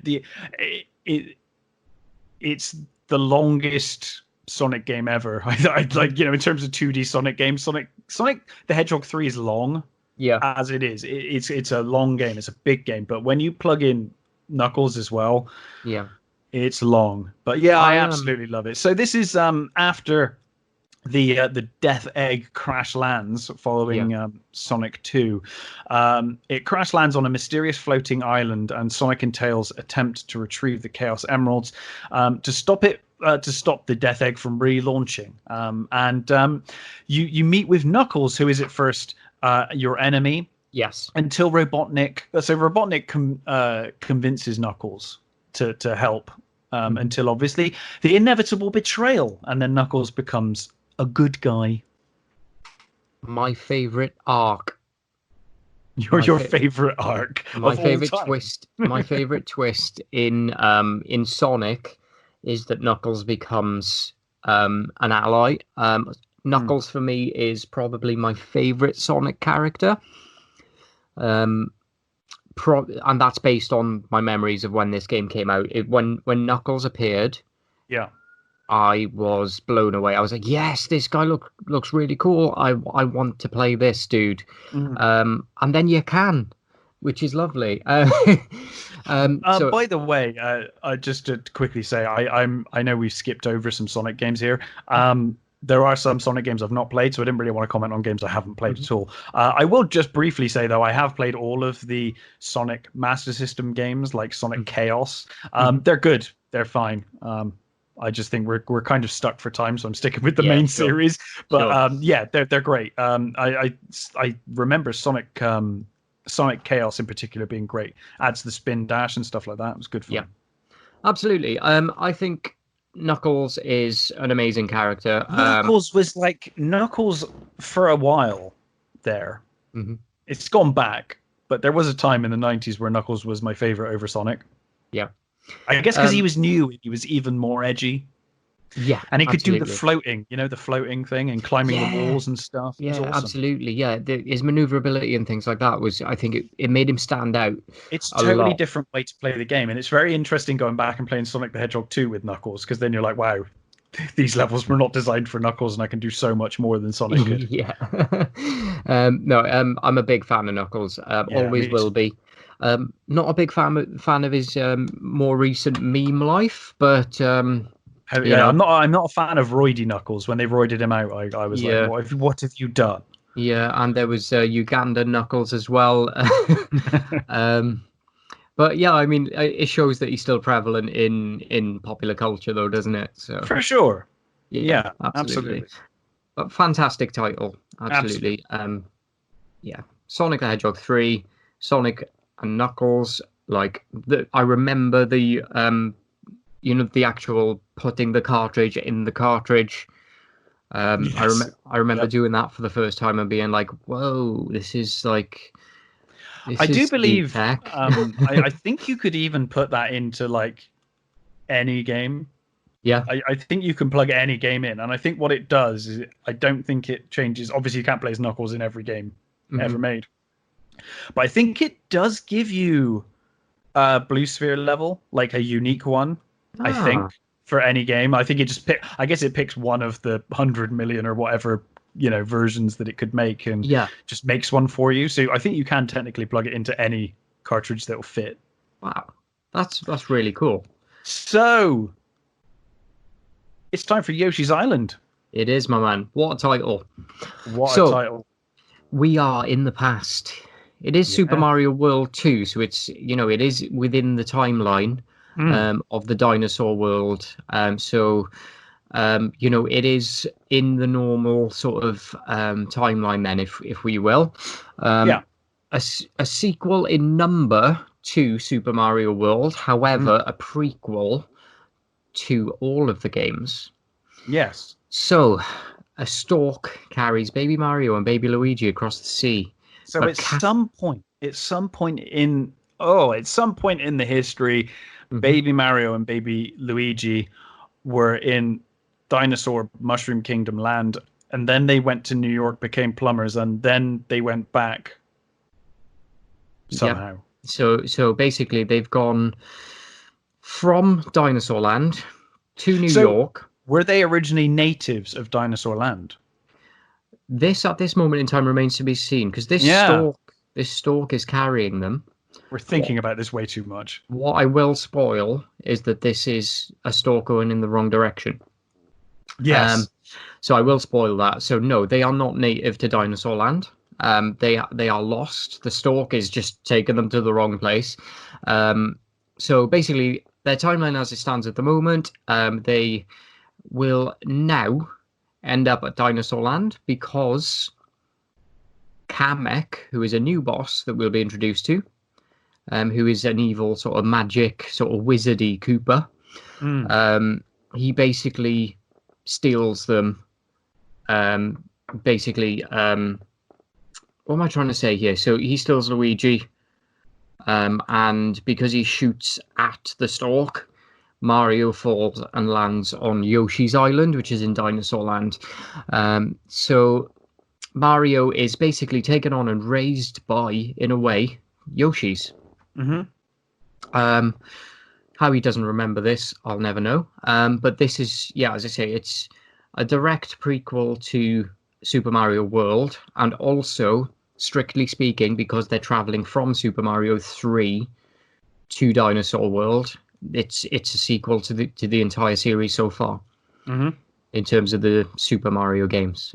So, yes, you now play as Yoshi with a Mario riding on your back. And it's adorable. It is. It's amazing. Baby Mario is adorable. Baby Luigi is adorable. It's so cute. Yeah. I wish they would have kept the mustache. But apart from that, that would have been hilarious. But that would have been quite funny, actually. Yeah, so there are two sort of main antagonists in this game. So Baby Bowser makes an appearance, and and obviously Kamek being the main boss of this game. Been a dick since birth. Yeah, absolutely. So Baby Bowser is Bowser, or King Koopa as he was originally known. And Kamek is, as we say, like a wizardy sort of magic wielding wand Koopa type thing. Basically, if you took him out of his cape, he'd be a Koopa, but he looks like a wizard, basically, doesn't he? Yeah. I really like Kamek. I like him as a boss. I like him in future titles. I like him in Mario Maker. Yeah. I think he's really cool. You can manipulate Kamek in certain ways, especially in Mario Maker, to get to sort of hidden areas and things like that. So I think he's quite cool to have in your games, in your levels. Mm-hmm. Yoshi's Island, I think, paved the way for the lore of Mario and Luigi to just go ballistic. Yeah. It allowed the timeline. It was like, all right, okay, so we got Baby Mario now. We've got the Yoshis, who they've already met as adults. Now we realize that they've met them as children as well. Yep. It just sort of paved the way for all of these things. It was amazing. It's been a long time since I played Yoshi's Island. A long time. So in terms of like how the game goes and things like that, I'm not super clear at the moment. I just know the sort of premise and honestly, that I love playing it. Yeah, it was a good game. It's one of my least played Mario games, actually. Yeah. But it is an amazing game. It's great fun. I think a lot of people have that same story where, because it was, when you look at it, I know it says Super Mario World 2 in the title, but Yoshi's Island makes it feel like a spin-off. It always felt like a spin-off rather than a true, true Mario game. Weird, but yeah. Awesome. However, there is Mario lore in there, so I would see it as a main title. Oh no, it is absolutely a main title. Yeah. And I think, what are we looking at now? Are we moving? We're changing console with Mario after this one, I believe. We are changing console with Mario. We're not changing console with Sonic because they keep adding bits of shit to plug into the Mega Drive. One that I have never played because I never. Well, I mean, if I wasn't going to buy a Mega CD, I certainly wasn't going to buy a 32X. Yeah. Knuckles Chaotix from 1995. Which introduces the Chaotix team of private investigators, Vector the Crocodile, Espio the Chameleon, and Charmy Bee. Also features the return of Mighty the Armadillo, who won't appear again until Sonic Mania. If I can just ask her, sorry to interject there, did you just say Cardi B? No. Okay. I said Charmy Bee. Okay, that's fine. I completely misheard what you said there, and I was like, "Wait, isn't she a rapper?" I mean, maybe she changed her name. Maybe became a rapper. Who knows? So I don't really know much about this game, to be honest. Just reading that off Wikipedia because I've never played it. So but that came out. can't say I played it either, if I'm honest. No. And then in 1996, we have Sonic Blast for the Master System, another great Master System game. I think it came out on the Game Gear. Most of the Game Gear games were Game Gear and Master System. They were kind of interchangeable. Yeah. But yeah, good times. What What's next for Mario? So we are making a big jump, Durs. Yeah. We are jumping into 64-bit. Yeah, you are. With the Nintendo 64 and one of its lead titles, Super Mario 64. They had to lead with this title. We said on the last podcast, I believe, and I have not changed my mind in a fortnight. The best, hands down, the best, absolute best, will never be bettered unless they do something that's an absolute miracle. 3D Mario game. This absolutely hits it out of the park, and I don't think it's ever been bested. Yeah. I cannot tell you how much I love this game.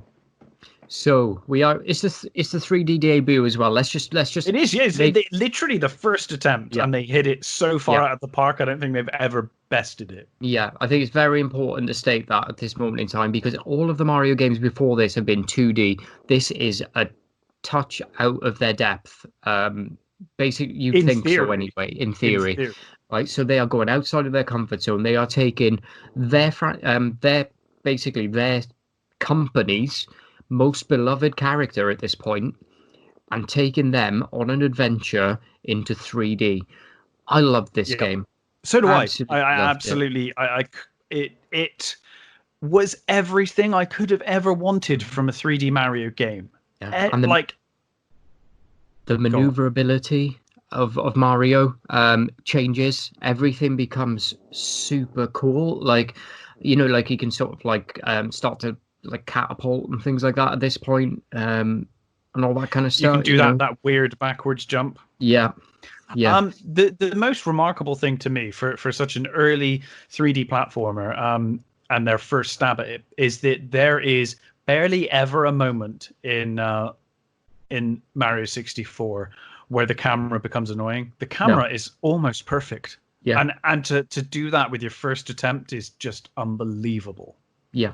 I mean, I can't remember exactly how long after this Ocarina of Time was, but I feel like this was definitely the precedent set. And, you know, it led to sort of titles like Ocarina of Time that were just timeless, and you could play them now and they'd still be amazing. This is still one of those titles. Super Mario 64 for me will never get old. No. It's still absolutely wonderful to play to this day. Most of those early 3D games have not aged well. This still looks great. It still plays great. It's just perfect. Yeah. The introduction of the Power Stars as well is very important, I think. The scope of this game is pretty large. Yeah. It's a big game. It takes a while to complete. So you're exploring a castle. You're exploring Peach's castle. She's been kidnapped and locked away in an area of the castle that you can't get to. And to get there, you need to collect stars to open doors. And to it's super weird and abstract, this game. And even though you're in the Mushroom Kingdom, the paintings in the castle act as almost portals into different areas of the Mushroom Kingdom. That's right. Yeah. Super cool. I think that was an idea that has since been used by, say, Rayman in later titles. Yep. Using a gallery as a way of getting to levels and things like that. I think it definitely set the lead basically for a lot of platformers that were to come. This game blew my mind. Like, honestly, going around a friend's house, and everyone has that friend, don't they? Everyone has that friend who just seems to have everything, all the consoles, all the latest games. Yeah, all of my memories when I'm talking about. Yeah, well, these days I don't. I have most consoles now, but there was a long period of my life where I had no life, so that's what I did. But yeah, back in the day, you get a new console come out and they'd have it, and a lot of these like SNES memories were and N64 memories are all this guy. He just had all of it.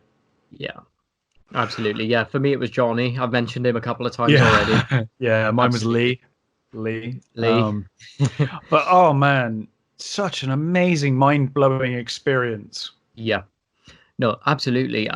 This game, like, I wish I had a 64 with me right now to play it again. Dude, did you get one? I know, but Money.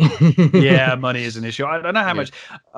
I'm hoping they'll probably do a one of those minis. I'm guessing it's going to take Yeah. them a little while to get that sorted, and I think they're going to run into trouble because there's certain things they won't have that people will definitely want, like GoldenEye. Can't do GoldenEye Oh, anymore. yeah. Um, GoldenEye, yeah. but I think it would sell itself just for Mario 64 and Mario Kart. To be honest, I think it would. But yeah, what an amazing game. I don't think that they've beaten it for 3D No, personally, and I love no. a lot of what we're going to talk about soon. But I Yeah, don't of think course. they've beaten Mario 64.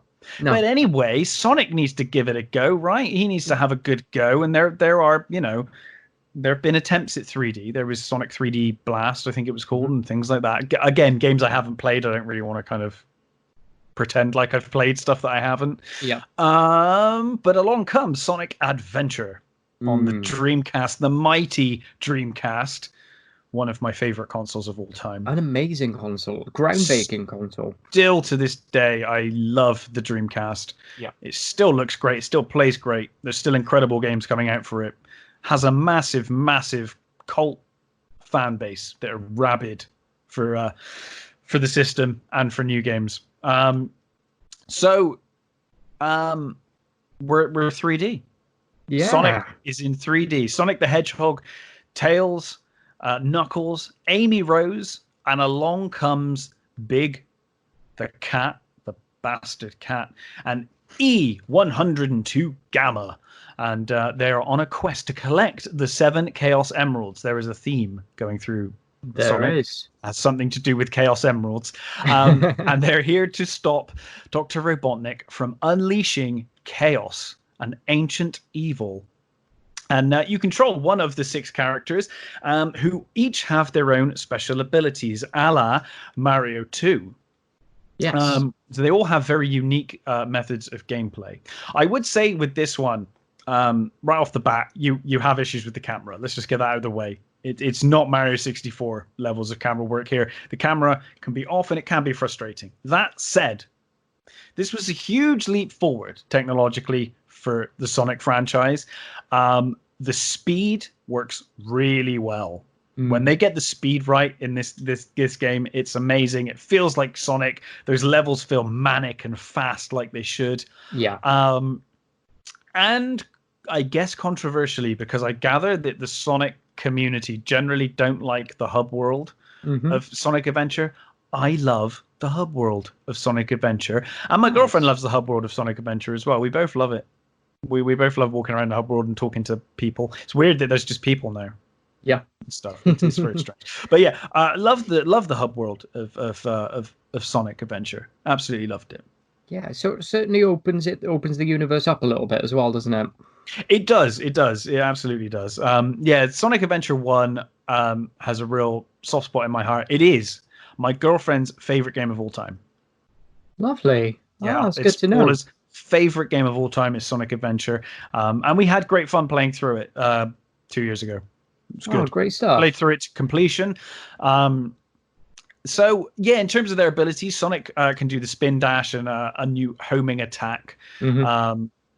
And Tails flies in this one, and he can swim and he can attack using his tails, obviously. Yes. Knuckles can glide, climb walls, and punch. And Amy gets a fucking hammer and just smashes the enemies to death. The most violent of the Sonic characters. Big the cat is slow and awful and does fishing, and I hate the fishing stuff. It's rubbish. Yeah. And then E Gamma does the laser beams. Shoots his lasers. Yeah, I absolutely love Sonic Adventure. Nothing really bad to say about it. It's a great game. Frustrating camera, some frustrating levels, but overall, a wonderful entry into the series and a really good attempt at Sonic in 3D. You need to think that it's different from Mario because there's such an emphasis on speed in Sonic. Getting that in 3D is tough, man. Yeah, no, you're right. You're right. And I think that's why Sonic's never really succeeded as well as Mario in 3D for that reason. Is because Sonic's all about speed and trying to get that without making it on rails, which no one really wants an on-rail game. Yeah. Very difficult, but tremendous fun. Love Sonic Adventure. Yeah. I would say just looking at Sonic in 3D and how they sort of the titles that have come out. Again, going back to mobile, there was Mm. that Sonic Adventure Dash, I think it was called. Yes, I've not Um, played that one actually. very good. I mean, it's very much a Temple Run inspired game, where Mm. you have sort of left, right, jump, and duck. Um, as your main sort of mechanics. It's a 3-lane 3D sort of runner. Hmm. So you avoiding obstacles, jumping them, going left or right to avoid them, and then you have a boss fight at the end of the level with Robotnik. Yes. Very addictive, and it's all about how far can you get without dying. Basically, that's all it is. It's one sort of continuous long level that will continue and continue and continue, and have boss fights intermittently throughout it. Uh-huh. To see how Sounds far cool, you man. can get. It's a good title. It's a fun mobile game if you're maybe sat on a bus or on a train or something, and you've got maybe half an hour to kill during a Mm. commute. It's fun. And Yeah, again with right. that, no Chaos Emeralds in sight or anything like that. You collect your rings. And yeah, it's same thing. Lose all your rings, and then you're one hit to death, basically. Mm-hmm. Yeah. Oh, well, Very, there we very go. good title for just messing around with. Nothing to take sort of super seriously or anything like that. Just a bit of fun while you're bored. Yeah. Yeah. I'm trying to remember now if you do actually talk to anyone in Sonic Adventures Hub World or whether you just run around the hub. I can't remember. I get it confused with that bloody awful Sonic the Hedgehog from 2006, which tried a similar thing. It's like they were trying to be Sonic Adventure, but they kind of fucked it up Yeah. massively. But I remember you definitely talk to people in Sonic the Hedgehog, which is why I'm now doubting whether you talk to people. I should have. Paula should be here. She was next to me. She would immediately correct us. She's going to correct me when she listens to this if I'm wrong. So, but anyway, let's continue on. Daz, what's next for Mario?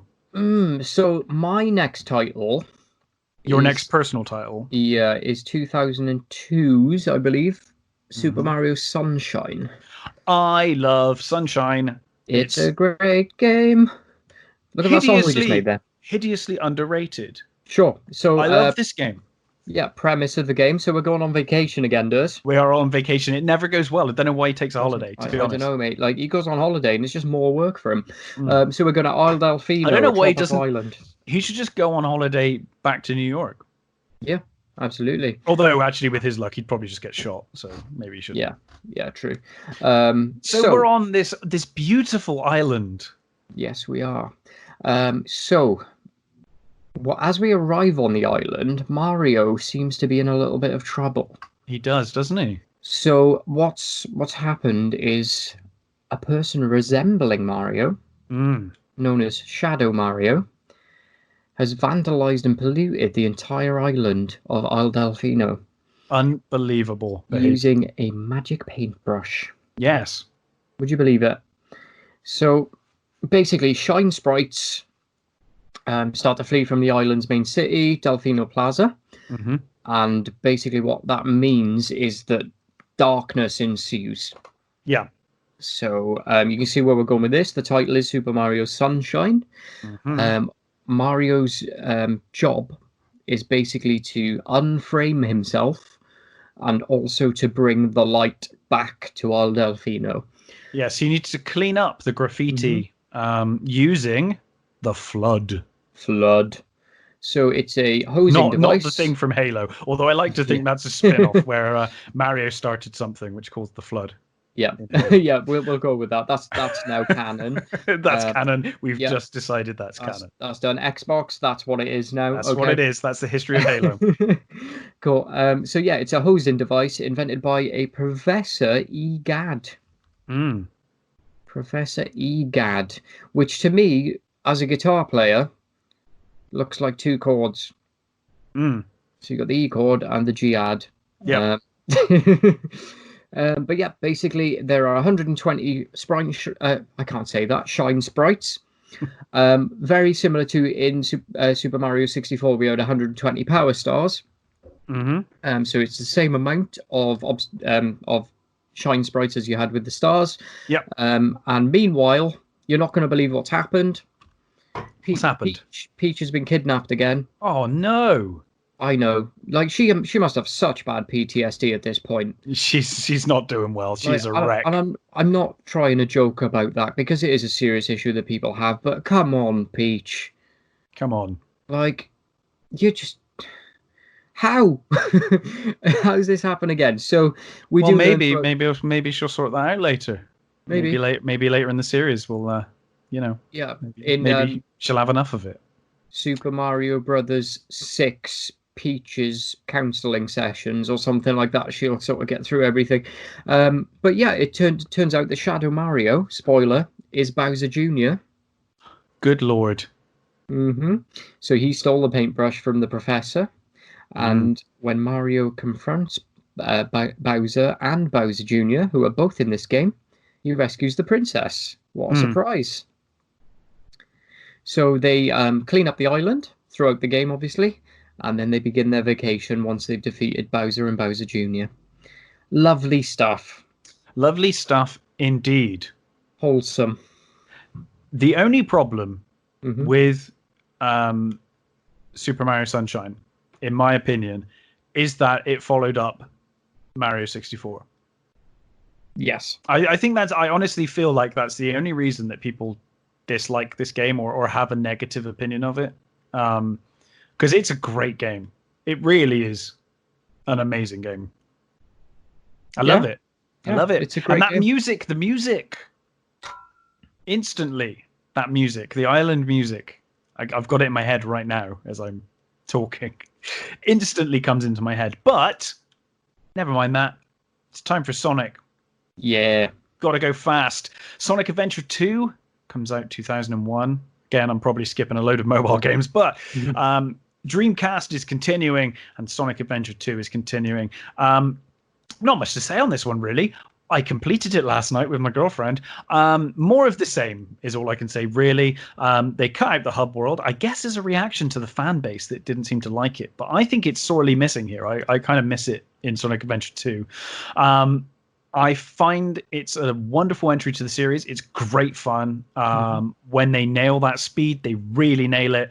And it's a real thrill when you're playing the game and it's going well. Yeah. It's a real thrill. That speed of when you perfectly hit things and you keep that momentum going, much like in Sonic 2 and Sonic 3, you know, when you get that momentum going and you've got a real good run going. It's amazing. But it is more frustrating, I think, than Sonic Adventure 1. There's much more bullshit in this one, you know, where it is just cheap deaths.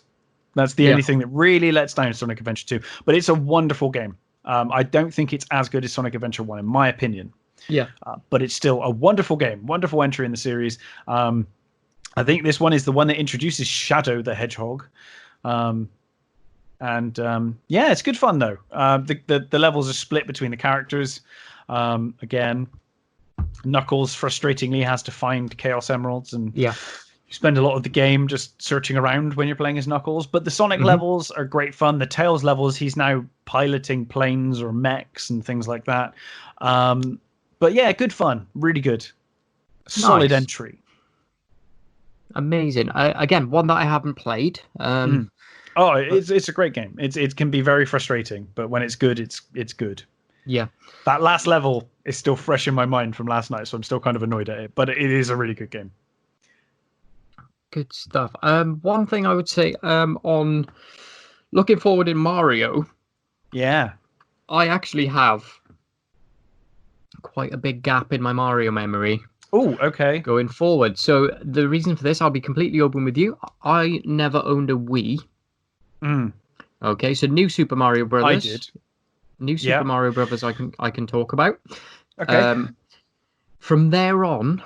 So New Super Mario Brothers was basically Mario Brothers 2D again. It's 3D, but in a 2D setting. Yeah. And I love New Super Mario Brothers. And I love New Super Mario Brothers U as well. I think they're great games. It's a return to that classic Mario style. I really enjoy it. Yeah. It's nice to see that a game that had come out. What year were we looking at there? Was it like 2004, 2005? New Super Mario Brothers. I think it's like 2009. 2009. Yeah, we had Mario So, like, Galaxy come out before that, but yeah. I can talk a bit about that one when we'll go back to it in a minute. Yeah. So New Super Mario Brothers, though, it's literally you can throw the same game at somebody from 1985, Yeah, you can just updated, pick it up. You pick it up. and yeah, this shows the longevity of these It games. It it shows. shows that there is nothing wrong with Super Mario Brothers Mhm. to begin with. It's Yeah, just perfect. yeah. It's just one of the best games ever made, and I think its sales show that as well. Oh Um, yeah, for sure. yeah, like we mentioned Tetris earlier as well. You know that is still one of the top selling games of all time. It's just Yeah. some of these early games you can't beat because No, you can't. when you look at them as what they are, and that is just a platforming game in this case, Mm. it set the precedent, and it's hard to beat that precedent. But yeah, New Super Mario Brothers I thought was a tremendous return to that 2D platforming, which I missed, to be honest. I Hmm. started to miss and I really wanted that back. I was glad we had it. Yeah. Really good, if frustrating, multiplayer fun.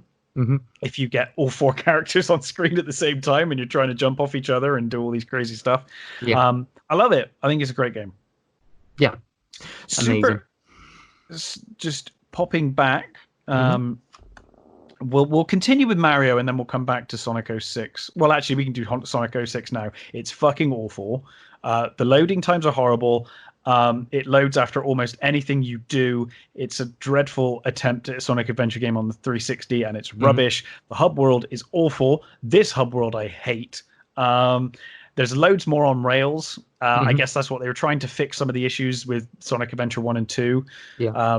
But as a result, most of the game feels like you're barely playing it. You're Yeah. just kind of watching something happen, and then pressing buttons every now and again. I hate it. Sonic the Hedgehog 2006 is rubbish. But 1 year after that, we get Super Mario Galaxy. Yeah. And I love it. See, I never played it. It's great fun. I have a big gap in my Nintendo at this point. You know, it's just I think at this point I was on an Xbox. Yeah. And it was the only thing I really had. This is That's at cool, the point man. this is at the point as well where I've just moved into maybe I think around this time just moved into sort of living on my own for the first time. Yeah, so money was one of those things that was for bills now. Absolutely, yeah. I had an Xbox, and that's basically all I had for a good few years. So I never got into some of the Wii games, and Super Mario Galaxy as well. I believe was that 360 before, or was it on Wii? Can't remember. Sorry, it was Wii Galaxy. It was Wii, yeah. Yeah, Okay. 2006 or 7, somewhere around there. Mm-hmm. Yeah, I really like Super Mario Galaxy. So it's got like an outer space feel. Mm-hmm. Your hub is now an observatory. Okay. It's a big spaceship, and basically you access. It's kind of like the paintings, but you're going from the observatory. The thing with Galaxy is that it's all on little planets, and you jump from one planet to the next planet to the next planet. Yeah. And the game is basically you running around this sphere. Yeah. They're great fun. Both Galaxy 1 and 2 I think are amazing. I highly recommend checking them out if you get a chance. Yeah, sure. Really good. Yeah, I'll have to pick up a Wii because there's some titles here that are I really should play. Yeah. I'm sure you can get a Wii quite cheap these days as well, I would imagine. Yeah. Probably cheaper than an N64 at the moment, anyway. Yeah, I imagine so, yeah. I'd imagine. So Super Mario Galaxy 1 and 2, absolutely tremendous. Mm-hmm. Let's, we have to get into darker periods with Sonic, unfortunately. Yeah. There are a lot of games in this part where I've barely played or not played at all, so I'm kind of skipping over a lot of Sonic games I appreciate. Because I don't want to, like I said, I don't really want to talk about games that I've not played. Yeah, that kind of feels disingenuous to kind of pretend like we've played all these games when we haven't. Yeah. But I did play Sonic Unleashed. Okay. I can't even remember what year that came out. I would have to check. But I did play Sonic Unleashed. It's got high production values. It has an unbelievably incredible looking opening cinematic. It's like Final Fantasy levels of cinematic. No, amazing. Has quite a cool hub world. and it's half a really good game. Okay. The Sonic parts are amazing. They seamlessly transition between 2D and 3D. It's got amazing pace and speed. It's absolutely a joy to play. Yeah. The other half of the game is fucking terrible. So the thing with Sonic Unleashed is that Eggman's unleashed something, from what I remember. He unleashes something that is corrupting the world, is like darkness is overtaking the world. And as a result, Sonic apparently becomes, in their words, not mine, he becomes a werehog. Okay. Which in their mind means that he's half wolf, half hedgehog, despite the were part of werewolf actually being human. They didn't really think that through. But in any case, so for half the game, you are Sonic, and it's amazing. The other half of the game, you are the werehog, and it's slow and awful and boring, and you just walk along smashing enemies. It's a real disappointment because they really had something. They really did, I think, have something with the Sonic side. Yeah. It's just purely let down by the werehog stages, unfortunately. I'm not sure. Oh, my dates are all confused when it gets to this kind of time. We also had Sonic the Hedgehog 4, which I thought looked quite good personally. A lot of people don't like the look of it, but it's in 3D. It's that 3D 2D going with the new Super Mario Brothers look. Yeah. But annoyingly, did you play Sonic the Hedgehog 4? No. It's a real disappointment. Oh no. It looks the part. It had all the nostalgic feels come back, but it controls really weird. The controls are really stiff. There's a real lack of fluidity and speed to the game. Yeah. And worst of all, Daz, the music is crap. No, that's what it's always had going for it. I know, it's really forgettable, and even the level designs aren't good. It's a real shame. It shouldn't be called Sonic the Hedgehog 4. There's another game that deserves that title, and we'll get to it a little later. Did you play Super Mario 3D Land? Super Mario 3D Land? No, but I've watched a lot of play of it. I think this might be the most underrated game in Super Mario history. Yeah. This game is amazing. It's a masterpiece. Okay. Yeah. It's so great. Pick it up then. Pick it up if I get a chance to then. If you get a chance, I mean, you'd have to buy a Wii U, and I don't think they're ever cheap. Yeah. I was all in with the Wii U because I love my Nintendo, so I dived in, and honestly, Super Mario 3D Land is an amazing game. Yeah. It's so much fun. Obviously it's still a platform game, but you're no longer behind Mario. You're looking down in like a kind of odd angle onto the world. And yeah, it's amazing fun. It's a really cool experiment that I think really works for the Mario universe. Really fun in multiplayer as well. I had really good fun playing this with friends. Yeah, absolutely love it. It's great. Ah, cool. Yeah, my next delve into Mario was actually a little later. So it's when the Switch came around, and we had Super Mario Maker 2 release on the Switch. Okay, so to briefly touch, we had New Super Mario Brothers 2 and New Super Mario Brothers U, both pretty much the same, and New Super Luigi U, pretty much the same. So they're all pretty much the same. It's more of the same. And if you like New Super Mario Brothers, you'll love this. Basically, more of the same, and there's nothing wrong with that. Yeah, and then you have sort of the Rabbids games and stuff like that come in as well, which I never played. Oh, for sure. And I mean, we've not talked about the kart games, obviously. We've got Mario Kart series, which is tremendous. We've got Sonic All-Stars Racing Evolved, which is amazing. Really good. 64 and Diddy Kong Racing, which was an Yeah. amazing title. Yeah. There's a lot of titles in there that we haven't touched We're upon kind because of sticking to the platforms. yeah, Is yeah, what we're trying to do. So yeah, and then we obviously had Super Mario 3D World, which was the follow up to Super Mario 3D Land. was Again, that the introduction of the cat suit? no, the cat suit is Land, Super Mario 3D Land. You get Right. the cat suit. Okay, okay. That's great fun. I love playing with that. That's Yeah, good yeah, fun. it's great. You got Um, the pour technique and stuff as well, haven't you? Where you can pour at enemies and climb walls. yes, yeah, Yeah. climb walls. So yeah, and Super Mario World, just going back to that briefly, it's like Mhm. kind of a sequel to Super Mario 3. Okay. It's just kind of cool. But yeah, and then obviously we had all of the new Super Mario Brothers stuff. We had Super Mario Galaxy 2, which we didn't touch on, but yeah, good game, more of the same. Yeah. And then we get Super Mario Maker, which I guess is where you're jumping back in. So Super Mario Maker 1 was a game. It was a game. I it was can confirm. originally on the Wii. And basically what happened is rather than porting it to the Switch, they made Super Mario Maker 2. So that's where I come in. Yeah, So Super Mario Maker 2 it does have a sort of campaign element to it as well. So you can play through a story mode. good fun.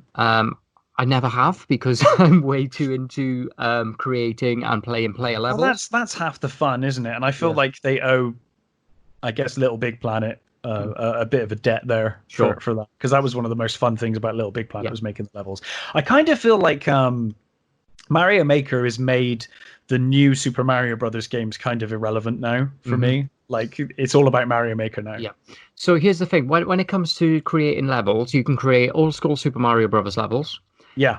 You can create new Super Mario Brothers levels as well, and basically they're all side scrolling. It's just more a case of the graphical difference. So you can actually play, sort of 16-bit. You can Yeah. play 64-bit, or you can play as it is now. With Super Mario Brothers, a new Super Mario Brothers, I should say. One of the elements that makes it really interesting, for me at least, is the competitive side of Mario now. So this was something that was always, a personal hobby as a kid. That I you mean, play to yourself. speed running with Mario has been like a thing since the start, hasn't it? Yeah, but now it's like there is a platform for Yeah. all of the results. There's a leaderboard, there's a Mhm. world record, all on one game. You know what I mean? So rather than having to go to, say, what are they called again? Is it Twin Galaxies? Is it Twin Galaxies? Yes. Yeah. The Yeah. They speedrunning are. website. Rather than having to go to their website and sort of look at who's in the lead for a certain speed run or something like that, you can literally just go to the run itself and see it for And yourself and see, try yeah, for yourself. and it's ludicrous. Oh Some yeah, of the speeds are just like, how did you yeah, possibly do that? Although it's yeah, the same. We looked up Sonic Adventure 2 playthrough of the level we were stuck on, and someone just does it in like 3.5 minutes, and it's like, what? How did you even do that? Like, yeah, it's so fast. I don't even know how you did it. Like, yeah, I watched it, and I still don't know how you did it. yeah. So couple of mentions. There are a few. Sorry if you can hear the dogs downstairs. That's Just okay. kicking off there, everybody.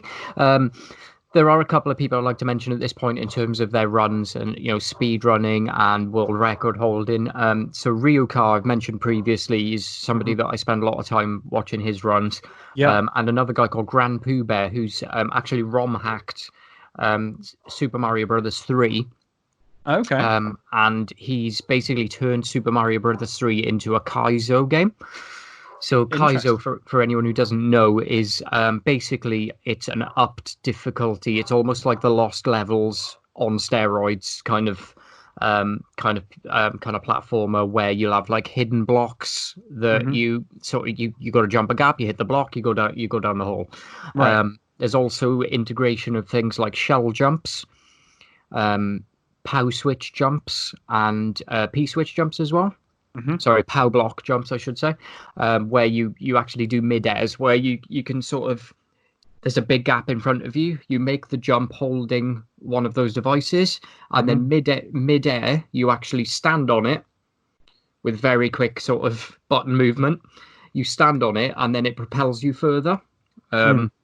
So these Kaizo elements that have been brought in are really big within the community at the moment. There's a lot of sort of like maybe 30-second speed runs that are developed as well in new Super Mario graphics, where you'll run through and everything's kind of automated. Just hold right for a little while, and then all of a sudden you've got to make this massive jump, and you realize that 10 seconds ago there was a shell that you jumped over that you maybe should have picked up to use as a shell jump. And all of these different mechanics that have come in they've taken it to a level where professional Mario playing is a thing. Where, you know, not only in the understanding they get paid for playing it because so many people watch and sort of subscribe and donate and things like that, but also, you know, there are competitions. There's speedrun championships in Mario, and it's become this whole universe where it's pretty much the Mario Olympics. You know, it's like Mario World Cup and all that kind of stuff going on. Yeah. It's huge. Did you ever, speaking of which, did you ever play the Olympics games? Because I've never played one. No. No, neither have I. I didn't. Anyway, let's continue on then. We are, you know, at this moment in time, we're 35 years in. That's my age, Durs, right? I was born the year Super Mario Brothers came out. Yeah. 39 years if you go back to Donkey Kong. And this Italian plumber who's cruel to animals is still at this point so big that on Twitch, Super Mario Maker is still within the top 10 most watched games daily. Let's not forget they are making a Mario theme park. They are. That's how big Mario still is. I mean, the cost. I mean, when you consider that doesn't happen. No. I mean, that happens for like Star Wars, Disney. Like, yeah, it's like for Mario to have his own theme park. That's how big Mario still is. The pull on it is just incredible. And, you know, like I say, man, we're nearly 40 years since we first saw him appear. And, you know, as Jumpman, and I don't think he's going away anytime soon, Durs. No. I don't think as long as there's gaming and as long as there's Nintendo, Mario will never truly go away. No, Mario's here forever. Yeah. But so's Sonic. Yes. You know, so is Sonic. And one of the games that I really did feel started to turn the tide after kind of poor Sonic games, in my opinion, was Sonic Generations, which is a really fun game. Sonic Generations is like a weird thing. So Robotnik's been defeated, and he comes into contact with this time-traveling entity, and he realizes that he can defeat Sonic by traveling back to the past. And Sonic then meets his past counterparts. Sonic and Tails meet their past counterparts, and they team up to fight. So it's different generations of Sonic. So you've got classic Sonic, and then you've got the new Sonic, and you go through both styles of gameplay. So you play as classic Sonic in 2D. The 2D style is still 3D, but it's 2D style. And then you've got the new Sonic in full 3D, so it's like the Sonic Adventure style. And they actually manage both really well. I actually thought Sonic Generations works really, really well. Yeah. Great fun. Yeah. There are so many good titles. Looking back now, there are so many good titles in both these series that they're both amazing. When I initially was like, right, let's do a versus, and we both love both franchises, but let's pick a side. Yeah. I thought, let's throw a spanner in the works. We'll pick a side. We'll argue it out. I let you pick that side because I didn't want to. I was like, Daz, you pick, and I'll just do the other one, which is why I ended up with Sonic, because you wanted to do Mario. Yeah. Even though I actually know more about Mario than Sonic, but I don't want to pick. You know, for me, Mario was mine growing up, so I think it would probably be Mario just because I've always had Mario in my life. But Sonic is so good. I don't want to downplay either or you know, shit on either, because I think both are amazing. They've had great games. I skipped a lot of Sonic games that I haven't played. The 3D stuff, I've not played a lot of them. But the great thing is, I don't think Mario's ever lost its touch. No. Sonic kind of lost its way a bit, I think, after Sonic Adventure 2, in my opinion. It kind of lost its way, started to find its way back. But now it's back. Both are back at the top of their game. Yes. Arguably, Mario never lost it. Yeah. But we've got Super Mario Odyssey, which is incredible. Mm-hmm. Probably the best 3D game since Mario 64. Yeah. It's up there. It might even beat it in some people's eyes. It's an incredible game, an incredible 3D experience. It really feels like Mario 64 2. Yeah. Really, it feels like a true sequel to that. And we've got the glorious Sonic Mania, an absolute love letter to 16-bit Sonic games. You return to the old zones that you've played in previous Sonic games, although they're expanded, and loads of new zones as well. It's got an amazing soundtrack, including remixes of classic tunes. And really cool new songs. And it has so many secrets and Easter eggs if you've played Sonic games of old. Even things like Beam Machine and stuff like that, you'll get references to. Oddly enough, it's not made by Sonic Team. I think it was made by a fan and then just expanded upon and became like a full game. Oh, wow. It's amazing. Sonic Mania is Sonic Returned. Have you played Sonic Mania? I haven't. No. Oh, it's so good. It's basically classic Sonic. It's 16-bit Sonic, but with the power of new consoles to add in those extra effects and just extra size and scope. Ah, nice. Tremendous. So I feel like we're happily at a point now where both series are top of their towers. Yeah, absolutely. They're both back on top. Yeah. And I wouldn't want to choose between either of them. Like I said, I guess I'd probably have to begrudgingly pick Mario because Mario was for me, my childhood. Yes. As much as Sonic was as well, but Mario came first. So obviously in my mind, Mario was like my childhood. But I love both. I wouldn't want to pick either. They're just both amazing. That's the thing, and the initial concept of the only loser here is Alex the Kid.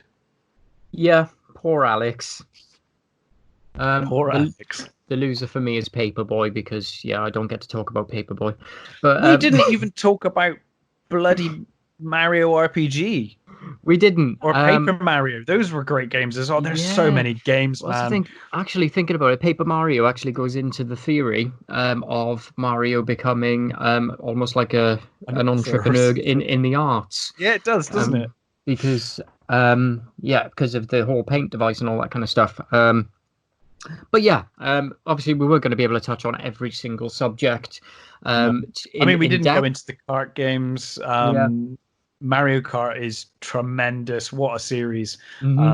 Personally, don't think they've ever beaten the first one because I really like the coin collecting, speeding you up. That I really liked as a mechanic. But what a game. And then obviously Mario Kart 64 is probably everyone's favorite. And DKR, Diddy Kong Racing, will always be I keep mentioning it whenever we talk Mario Kart. I talk Diddy Kong Racing because it's one of those that I was at that age as well. I was maybe 13, 14 playing that game, and it was amazing. It was so much fun. Absolutely. And there are some real crap Sonic racing games. Sure. But Sonic Racing Evolved, All-Star Racing, I think it's called. Oh my god, those games are so good. They're so good. Okay. They're up there. Doing their own thing, but they're up there with Mario Kart now. Yeah. So it's really nice. I feel like both franchises are like real. They're just producing great stuff now. Both. Yeah. So let's just say when we cover Command and Conquer and things go to shit. Yeah. It's nice to be like, oh, everything's good with both these franchises. Yeah. Yeah. No, I agree 100%. I think that we've probably come to the consensus. I know I haven't seen the Sonic movie yet, but I will take your word for it that it beats Mario. It's not hard to beat, but it's a real fun movie, man. It's fun. Yeah. So let's just say Sonic wins in the movie universe currently, and we've both sort of chosen Mario as the. I think so, but that's no slight on Sonic because Sonic is awesome. And I think I'm going to go ahead and say that they're both equal in their cartoons. Yes, absolutely. Both equally enjoyable. Both equally enjoyable. There was the lesser Mario cartoon. There was the lesser Sonic cartoon. Yes. But the Super Mario 3 cartoon was amazing, and the good Sonic cartoon was amazing. Yeah. If So you, by the we're way, if talking you the late 90s cartoon there, right? mid 90s, I guess. Yeah. Yeah. By the way, if you have any kind of streaming device, Hmm. um, and you download the Pluto app, that free TV thing that Yeah. they've got, they have a Sonic versus Mario channel. And What? all it is the Sonic cartoon and the Mario cartoon back to back forever. Perfect. What else do you 24 need? hours a day. It's non-stop. So go relive your childhood there. Sure. Will do. Absolutely. But That sounds yeah, like both something are I'm going to great. watch in bed tonight.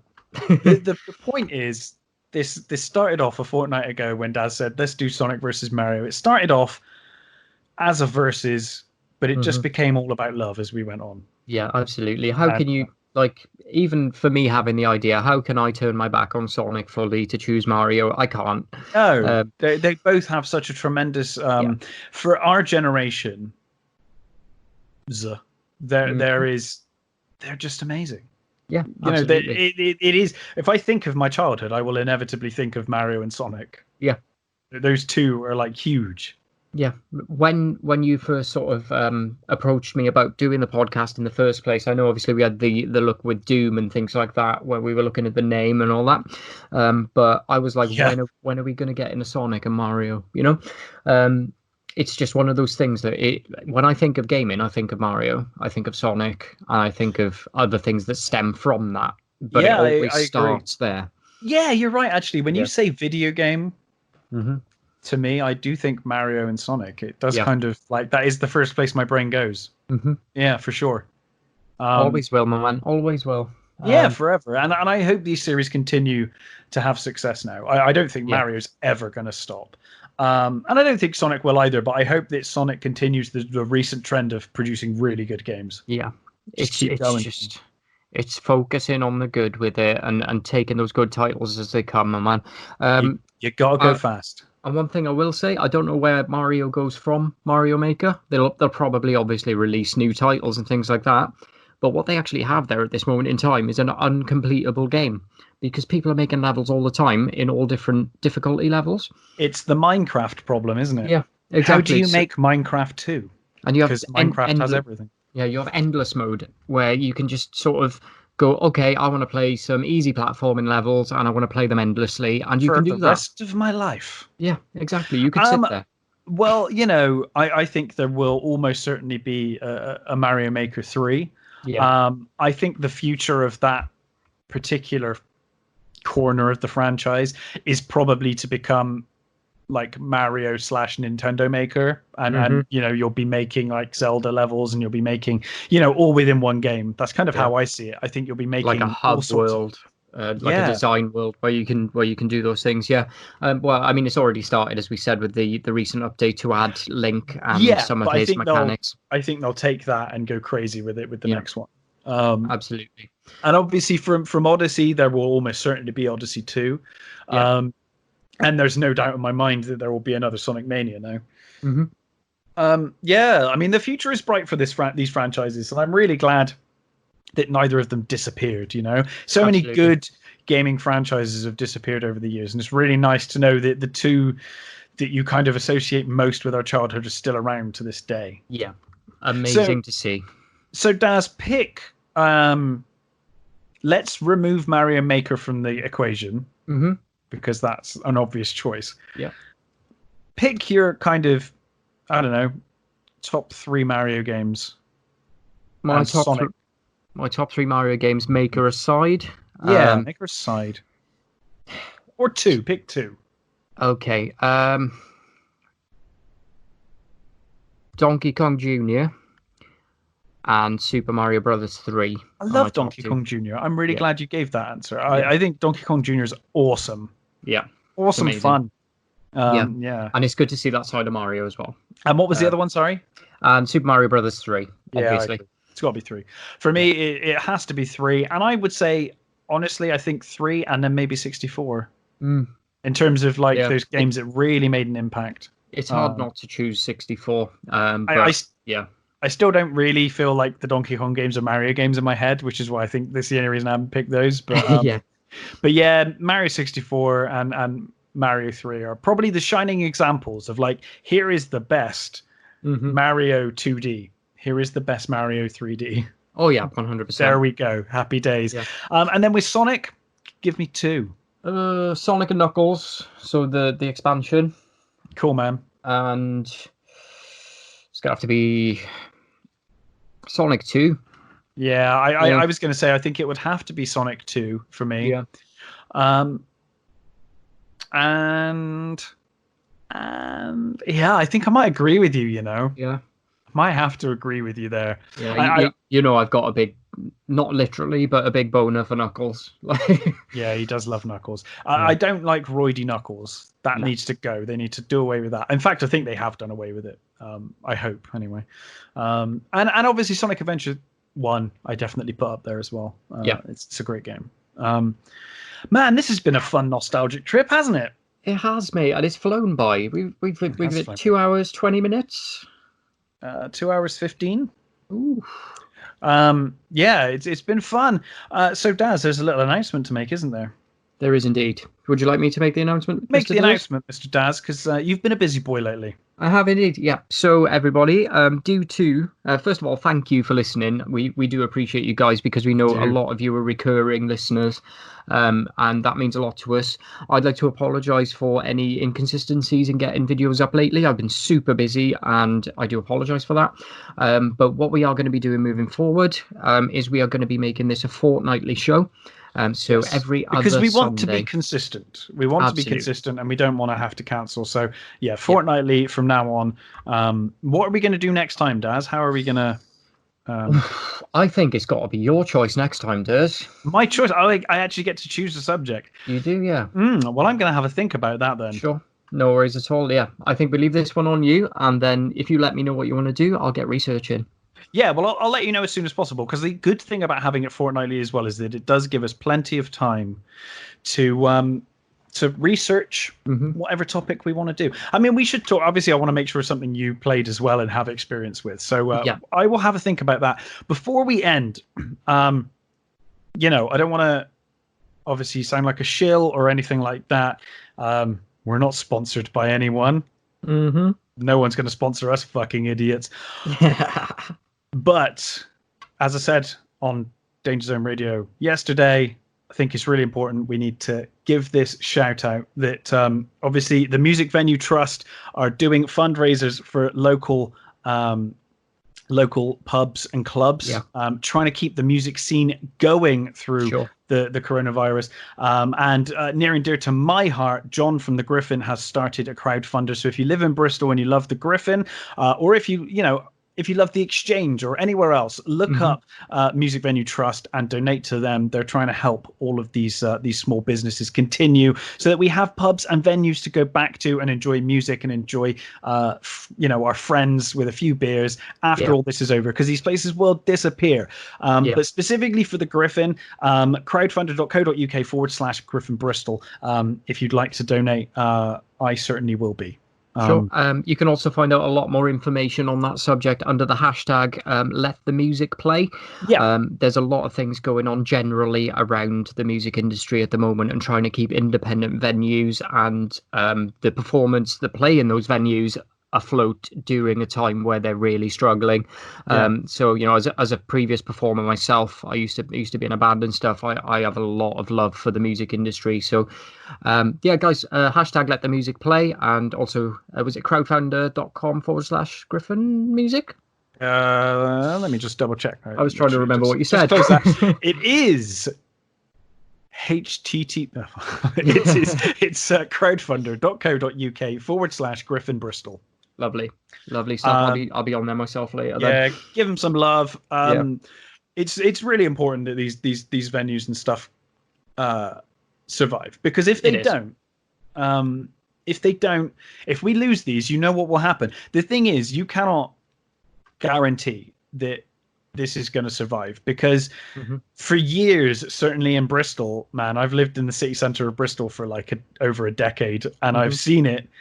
There is such a push to get rid of nightclubs and music venues in place of flats. And honestly, if we lose these venues now, I don't know that we're going to get them back. Yeah, exactly. So And if you enjoy the music, if you enjoy doing this stuff, I don't want to sound preachy because I know we're doing a video game podcast and it's all good fun. I just wanted to really kind of, if anyone's listening that doesn't know about this, go do it. yeah, absolutely. Or not even if you don't live in Bristol, wherever you live, just fund your local, pubs and clubs if you can. If you can afford to. It's a tough time for everyone, but if you can. Absolutely. There are many out there that are struggling at this time, and I know to a lot of people it wouldn't be the first type of business they think of as struggling during this time. But at the same time, when everything's back to normal and we're looking to go to shows again, or people are looking to play shows again, they need a place to do that. So it is vitally important to the music industry as a whole that these, independent bands and venues get their start. Absolutely.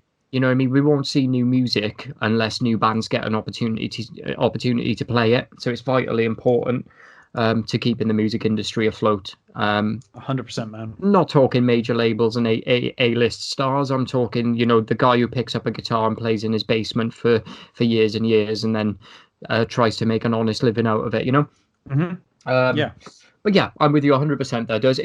If we could pop that link to the Griffins Fundy in the YouTube description as well, that'd probably be a good idea. We absolutely will. I'll probably put this as a separate video as well, just this bit, and we'll chuck it up on the Icons of Sin and Durs Productions and all that, everywhere we can. I don't know how many people listen to this show that will donate, but I think it's worth shouting out anyway. Sure, absolutely. Wherever we can.